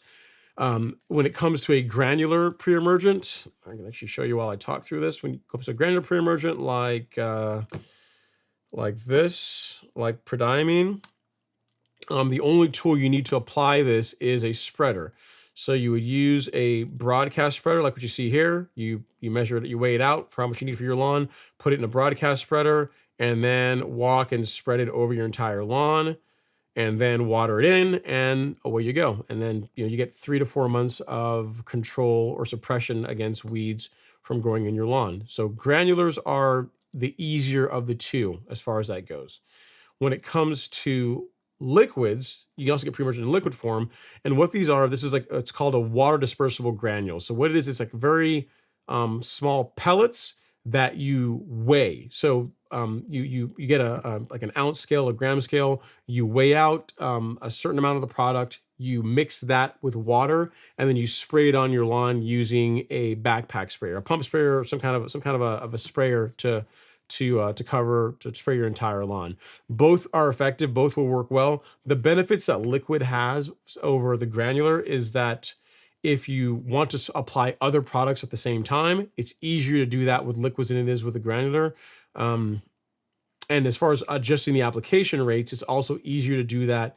As far as knowing how much active ingredients going in, it's easier to do that with a liquid product than a granular. So to help with that as well, we've got a free article here. If you go to the resources section on the Golf Course Lawn Store and the blog, and then you scroll down to here, which is the ultimate guide to fall weed control. And it talks all about post-emergent herbicides, which are herbicides that are designed to kill weeds that have already started growing. And you've got pre-emergent herbicides, which are a specialty herbicide that helps prevent weeds from growing in the first place, which is what you asked about. This blog post that I'm going to link to you here in the chat talks about both of those, how to use them together to do, to help achieve a weed-free lawn. So I will get this over to you. It's fun reading. At least I like to think so. And that will get you on your path to the fun world of pre-emergent herbicides. So hope that helps. Thank you for the question. Let's see here. And he says, how does a pre-emergent like prodiamine interact with the soil microbes and fungals in my lawn?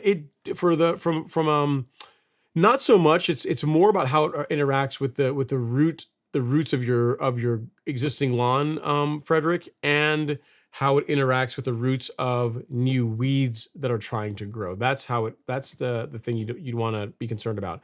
As long as you apply it at the correct rates, pre-emergent is not going to have a negative effect on like your soil microbial activity or the amount of or the fungus, soil microbial activity in your lawn. There shouldn't be a problem with that. Fungicide will do that. So fungicide is a thing that you would want to be concerned about if you're worried about negatively impacting the microbial activity in your lawn. But pre-emergent, not so much, not really. As long as you apply it again at the correct rate, there's not really a problem with pre-emergent causing damage to the microbial population of your soil. So nothing to be worried about there. All right, Mark Luna says, thank you, Ron. As always, appreciate your help, sir. Anytime, happy to help out. And then next up is Aaron T. He says, hey, Ron, first time being part of your live stream, but love your content. Thank you, I appreciate that. He says, how often and the best time to drop Essential G? Ron here. I like it. So Essential G once per month, any time of the year, as long as the ground isn't frozen. So I apply it monthly on my lawn. And as long as you live in a part of the country, if you're in Northeast Georgia, you can apply it 12 months out of the year if you wanted to. So once per month, again, every month, as long as the ground isn't frozen. And yeah, that's the answer to that. If the ground's frozen, you wouldn't apply Essential G, but that's also true for any granular product. You wouldn't apply fertilizer or anything else to a lawn or to a soil that's frozen. So if you live in a part of the country where that doesn't happen, you can apply Essential G monthly, which is what I do. Great question, and I appreciate you being a new viewer. Thank you so much for watching the content. Next, we got Hustleonian. And you know what, Aaron? That's a good question, and I might get in trouble with Miramichi for this, but whatever. Better to ask for forgiveness than permission, right? So because you asked a great question about how often the best time to drop Essential G, you, sir, will also win one of From the Greatness from the Ground Up Miramichi green t-shirts. So if you'd like one of these, free of charge, shipped to your door, send me an email. This is it here. My email address is ron@golfcourselawn.com. So there it is right there on the screen now, ron@golfcourselawn.com. Send me an email and I'll respond back with letting you know how to claim one of these. You can pick one up in whatever size you want. And I'll share this with Miramichi. They'll be happy. It's a great question as far as like how often can you apply Essential G and what time of year and that kind of thing. So I think they'll like that one. So I'll put you down for the Miramichi question of the week. Congrats on winning a free t-shirt, assuming you want one. And again, just email me, ron@golfcourselawn.com, and I'll tell you how to get it. Good stuff. Great question. All right. Next is Hustleonian. He says, hey, Ron, I have some breakthrough No, that's not what you said. You said, hey, Ron, if I have some breakthrough later this fall, even after spraying pre-emergent, will certainty hurt my lawn if I use it once the Bermuda is dormant? Many thanks, sir. Not at all. Not at all. If your Bermuda is dormant, you spraying certainty, there's even less risk to it causing any kind of damage. I mean, there's nothing wrong with spraying certainty on Bermuda that's actively growing. But if your Bermuda is dormant, there's, I don't want to say zero, but there's practically zero chance of it causing any kind of injury or damage to your Bermuda.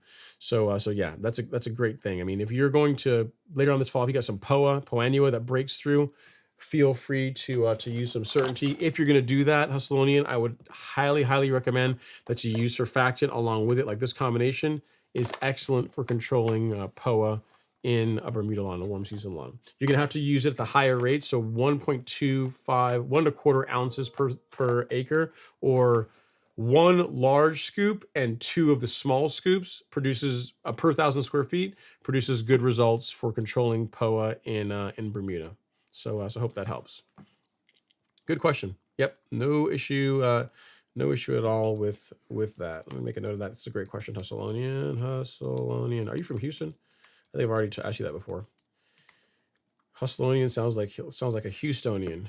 So they call folks from Houston. So maybe not. Maybe just like the name. Maybe just a hustler, right? But yeah, I'll also send you a link where you can pick some certainty up. You probably already have it based on your question, but if you don't have it, you can grab it under the weed killer section on the golf course lawn store. Certainty is right here. And again, be sure for best results to pair it with surfactant. Like by itself, it's good, but it's way better if you pair it with surfactant. So make sure you use surfactant with it. All right, Michael Raymond says, can you spoon feed granular fertilizers? Also, what's a good entry-level sprayer for someone who wants to get into both liquid and granular treatments? You can, Michael. The thing with spoon feeding with granular fertilizers, though, is that just by the nature of how they work, that the time between when you apply a granular fertilizer and the nutrients in the granular fertilizer becoming available to the grass is longer than it is with liquids. So yes, technically you could take a granular fertilizer and the amount that you're going to spray, you're going to apply to your lawn over the course of the month, you could divide that in half and do it on the 1st and the 15th, but it's not going to produce as good results as simply applying the monthly rate of the product and then supplementing that with liquid fertilizer. Because whereas with a granular, you're looking at 5 to 7 days before you see a response in the grass.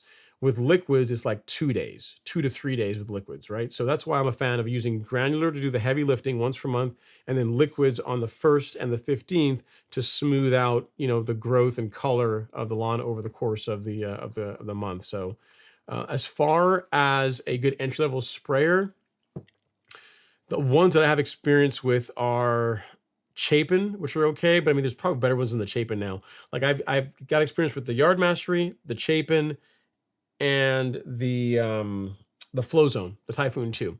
The one I have, they don't even make anymore. So those are all great sprayers. Of the three, I mean, it's not the cheapest one, but it is, in my opinion, the best, is the Yard Mastery sprayer, because it's built like a tank and it comes with everything you need to get a great result, regardless of whether you're spraying liquid fertilizer or you're spraying pre-emergent or fungicide or insecticide. It comes with the spray tips to do all of it correctly. So for that reason, I would lean towards the Yard Mastery sprayer. It's more expensive, but it's what I would buy. There, outside of that one, there are less expensive options like there's like the Cyclone from Flow Zone. There's one like the Storm from, I don't know who make the Storm. There's another one. There's another ones from it's called something Storm in the name. That is also, looks like it's well built. But again, like you're still going to end up paying $200 plus for one of those sprayers. I would just save up and just get one that you're not going to have to replace. So I would say, if you're in the market for a sprayer, there's only two options. There's the Yard Mastery or the Flow Zone. And really, out of those two, I would go with the Yard Mastery, because for the same price, you get more. You get all the spray tips you need, and for that reason, I would just get that sprayer. So Yard Mastery is the one that I would go with, Raymond. And hope that helps. My explanation makes sense to you as far as spoon feeding. If you want some guidance on how I like to do a spoon feeding program, I will show you here. I've got a blog post that I put together on that very topic. So if you go to the golf course launcher, go to resources, go to blog, and then you're going to see, where is it? I think it's on page 2 now. You're going to see this, this guy here. Like why you should start spoon feeding your lawn. It talks about all the benefits of spoon feeding. The products that I like to use for it. So for the granular, the one to do the heavy lifting, I use Humic Max. And then for liquids, Release 901C. There's a YouTube video in here that talks about using those and mixing and matching fertilizers. And then towards the bottom of it, I give you spreader settings for Humic Max, and I give you application rates for Release 901C. So as far as like, something you can start out with that's going to produce a good result, pretty much you're going to be doing the same thing that I'm doing. That is a good way to go. And then from there, you can start playing with it. You can try different fertilizers if you want. You can try different rates, but I mean, at least you'll have like a formula that is tested and that is going to produce a good result as long as you stick to those rates. So to help you out with that, I will get you a link to that article. It costs absolutely nothing. It is free of charge, free for you to read. And if you find it valuable, definitely let me know and feel free to share it with friends, family, anyone else that's really serious about their lawn. Spoon feeding blog post. All right, right there. That guy. So take a look at that.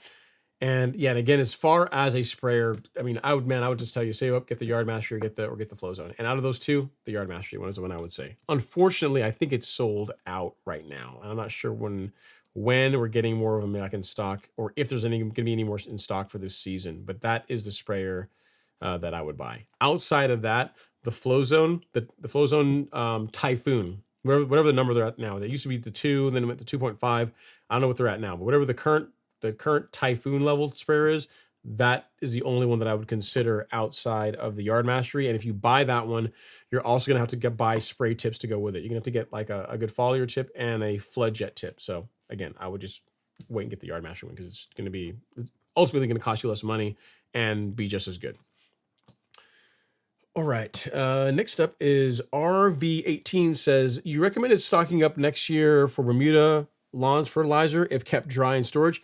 Yeah, sure. Yeah, if you have a garage, you have somewhere to keep the products dry and in a cool, dry place, that's gonna be absolutely fine. I've had fertilizers in my garage, like the Humic Max that I was using on my lawn this year was in my garage from last year. So it's, as long as it's kept cool and dry, it's going to be just fine. You just can't let it be getting wet. You can, you don't want to expose it to temperature extremes and really more moisture. Moisture is the big thing, if it's a brand new bag too, that helps. Like if you had a bag that you opened, like I'd be more inclined to use that up versus trying to hang on to that for a long period of time. But if it's a sealed bag, never opened, and it's like I kept mine on the garage floor and it was absolutely fine. Worked great all year, So yeah, to answer your question, as far as you stocking up for next year, sure, it's a great idea. That way, you've got your stuff whenever there's supply shortages, or because ultimately what happens is next year whenever things kick off, like we tend to run out of the products. Like if you guys were following the channel or following the store in the spring of this year, especially liquid products, liquid fertilizer, good luck getting like Turfplex or anything. Like we'd get them and they'd be in stock for like 3-4 days and they'd be out of stock again. And we just couldn't get the stuff made fast enough, right? Same thing for granular. If you know the product that you want to use, there's no harm in loading up on it and keeping it in the garage as long as it's kept cool and dry. No worries at all. Dwayne's World Party Time Excellent says, thank you, Ron, for the free t-shirt and free swag. You the man. Email will be sent. Nice. You got to rock it, man. You got to rock it in a video. I got to see it. Or you just got to send me a picture of it. You don't have to rock it in a video if you don't want to. I get it, But at least you got to send a picture with your many mowers and your Miramichi green shirt. I think everyone would get a kick out of that. All right, Tom V says, hey, Ron, I was curious how you keep up with your real mowing if you go out of town or get really busy with work. Well, one, I don't really go out of town that often. I'm just like, I'm a homebody. I don't really like traveling. Reason why is because in the early 2000s, like from like 2000, 2005, I traveled a lot for work. Like, I mean, I say traveled a lot, like a ton. Like I'll tell you, like the year when I stopped doing it, from January to June, I was home 12 days. So half out of the entire year, I was home for half the year rather. I was home 12 days, and that included the weekends. So you can do the math on that. So I really don't like traveling. I like to be home for the most part. So that's thing one. I don't really go out of town that often, so I'm always around here. So that's how I make time for it. And even when I get busy with work, I normally can find time to sneak in a mow, man. You know, it's the thing that keeps me back from mowing is more weather. Like if I get rain for like 2-3 days straight, then I can't mow when it's raining. But as far as work goes, it really doesn't take that long to mow my grass. You know, it takes, I mean, if I'm not edging it, I can mow it in like 40 minutes, 45 minutes. So even if I can get out there and I mow, okay, I'm just gonna do this, just the front right now. And then I get like some more time and I can go out and I mow the back. You know, all in, it's like less than an hour to mow the lawn. So I can typically find time to be able to do it. You said still tempted to start real mowing, but I don't want to be tied down. Thanks for all your help. Yeah, the other thing I would say too, Tom, is definitely, absolutely look into growth regulator. Like there's life before Primo Max and there's life after Primo Max. This is my secret weapon. This is a huge part of my lawn care program that enables the lawn to look the way it does at the mowing frequency that I do. So if you use growth regulator and you're able to get out there and mow, again, twice per week. I mean, really, in the middle of the summer, it might be 3 times a week, but really, for the most part, 2 times a week is going to do fairly well as long as you're using growth regulator. You're going to be just fine.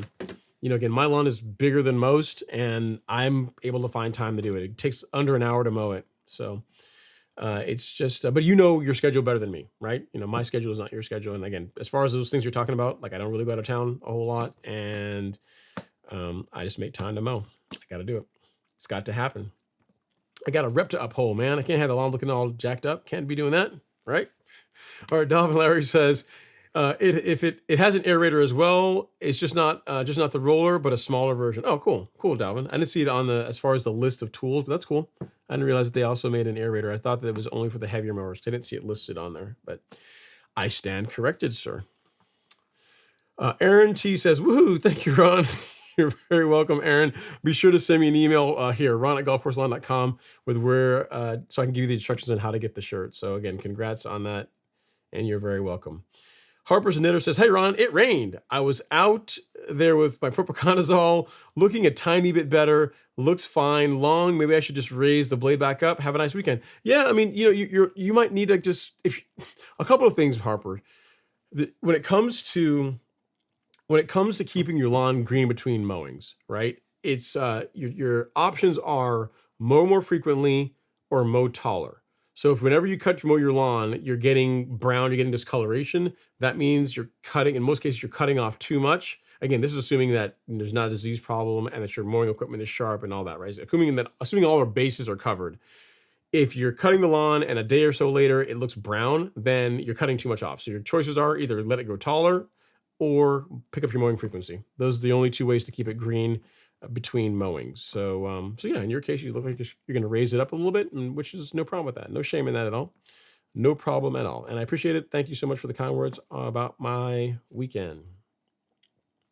Let's see here. You guys are quiet here in the Instagram. Xavier's up next. Let's see here. West Texas Republic says, y'all just sent out my dithiopyr will be effective on spurge and sedge. So on spurge, yes. Sedges, not so much. And this time of year, sedges are like sedges are really going to start up really in the springtime. So right now, you shouldn't have as much problems with much pressure with sedges as you would have had in the spring and summer months. But spurge, yeah. And is it safe around pets? Yes, it is safe around pets as long as you apply at the proper rate and you water it in. So the guidance I would say is apply the product, water it in, and keep pets and kids off the lawn for 24 hours. So apply it, water it in, let it dry, and then you can re-enter the lawn. Most people just stay off the lawn for 24 hours, then you're good to go. And West Texas, I guess I'm going to go follow back on YouTube. See you there. So there you go. No worries, West Texas. I did come down and get your question, so hopefully you're still around here to be able to see the response. Next is Larry. He's back. He says, I can't get anything done while you're live. Way too much to learn. If I walk away for a few minutes, don't want to miss anything. I stay and work faster. Thank you. No problem. But here's the thing, Larry. You can always watch it after the fact. I mean, these are all recorded. You can play them afterwards if you got something that you're working on right now. I mean, I appreciate you sticking around and watching live. It's always fun. But if you have other things to do, I get it. you can always catch the replay. That's always an option. All right, Philip Tadaro says, let's see here. Hello, Ron. I wanted to pass on along a bit of help for the fellow watchers that are having a hard time finding Spectacle Flow this fall for pre-emergent. It seems like Spectacle G is easier to find and apply, 4 pounds per 1,000 square feet. Cool. Thanks. Appreciate that. Yep. So if you want Spectacle Flow, it does come in a granular version, Spectacle G. And if you can get that, you can apply that and keep your lawn, keep POA and other nasty weeds out of your lawn, right? It's what we all go for. Troy Ridley Photography says, hey, Ron, years before, I used to use Milorganite and stopped. How does that compare to Essential G, Central Texas Bermuda lawn? Excellent question, Troy. So Milorganite and Essential G are different. So Milorganite is a fertilizer, Essential G is a granular biostimulant. So those two really aren't comparable. What is comparable to Milorganite is the premium organic fertilizer from Miramichi Green. That, in my opinion, is superior to Milorganite in every way. It's more cost-effective. It's a better fertilizer. It is truly organic. It has a microbial package in it. It's got some humate in it. It's just overall, it's a better product literally in every way to Milorganite. It doesn't, again, so Milorganite and Essential G, those aren't really worth comparing because they're different. Essential G is a granular biostimulant. There's no fertilizer in it. There's no macros in it. Milorganite is a fertilizer. And if you, again, to show you what I'm talking about, if you go to shop and lawn fertilizer, you will see here this guy, the premium organic. This is from Miramichi Green. This stuff is awesome. Again, better than Milorganite in my opinion in every way. Like the cost per application is less. The ingredients in it are better. Like it's truly organic. It's like it's ARMRI listed organic product, which is why it took so bloody long to get the stuff. Because to get their stamp, they got to go and do all their testing and everything. And as far as your nutrients, right, you've got, it's a 444, so it's a great for as a starter fertilizer, 9% calcium, some 0.2% iron, 5% humate, and then a bacteria and fungus or fungi package, right? So overall, just a superior product to Milorganite in every way. Like if you want to go organic as far as your lawn care program, I would use this 10 times and twice on Sunday before I used Milorganite. Just, I mean, if for anything, it's just, it costs less and you get more out of it. You know what I mean? So that's what I would use, Troy. You can pair this with Essential G because again, they are different. Essential G is Essential G is compost, biochar, reclaimed coffee grounds, humate, and silicas. So it's truly a soil biostimulant. It's all about building up rich organic material in the soil, whereas the product I'm about to link to you now is a fertilizer. So they are different. So just like Milorganite and Essential G are different, this fertilizer that I'm linking to you and Essential G are also different. Essential G can be used with both of them though, for great results. So if you want to use Milorganite, you can use Essential G and Milorganite, no problem. If you want to use the Miramichi Green Organic, which is what I would recommend, you can use it and Essential G with no problem at all too. All right, next up is Mark Luna. He says, any new Miramichi products or Lebanon coming for next season? Wouldn't you like to know? Also, do you have any merch for sale? Hats, tees, koozies. Thank you, sir. I do have a merch store. So I'll answer the last part of your question first. This is the merch store. Let me actually check it here. Make sure everything is still Gucci. Yep, merch store is looking live and, let's just say in that Caribbean, it's still live and direct. Still looking good. All right, so this is the merch store for the channel at Mark Luna. So there's, you can find your swag. And then as far as new products for next season, there are some new ones that that we're working on. I'm not going to talk about them yet because they're not ready. So there's no point. Because if I tell you now, all that's going to happen is you're just going to keep asking me, when is it coming out? When is it coming out? And I'm going to be like, I don't know. I'm waiting. Like I made that mistake with the organic, and it was like 9 months later before it actually became released. I mean, as far as new offerings, there is now recognition, which is a specialty herbicide for removing that when combined with Fusilade is effective for removing Bermuda grass out of St. Augustine and Zoysia lawn. So that's something new. I mean, it probably doesn't apply to you, but it's that's something that's new on the store. But as far as new fertilizers from Lebanon or Miramichi, left to be seen. How about that? What would you want to see, Mark? So that's a better question. What does a store not have as far as fertilizer from Lebanon or from Miramichi that you would like to see? That's a better question. All right. Next up, we have, I think it's gonna be our last question of the evening, is Ryu. He says, hello, I've heard about the Speed Zone Tenacity combo, but I've heard Speed Zone already has surfactant in the blend. When I mix Speed Zone and Tenacity together, can I skip adding my own surfactant? If that is in fact true, then yes. If it is not, if Speed Zone does in fact have surfactant, then yeah, there's no need to add more.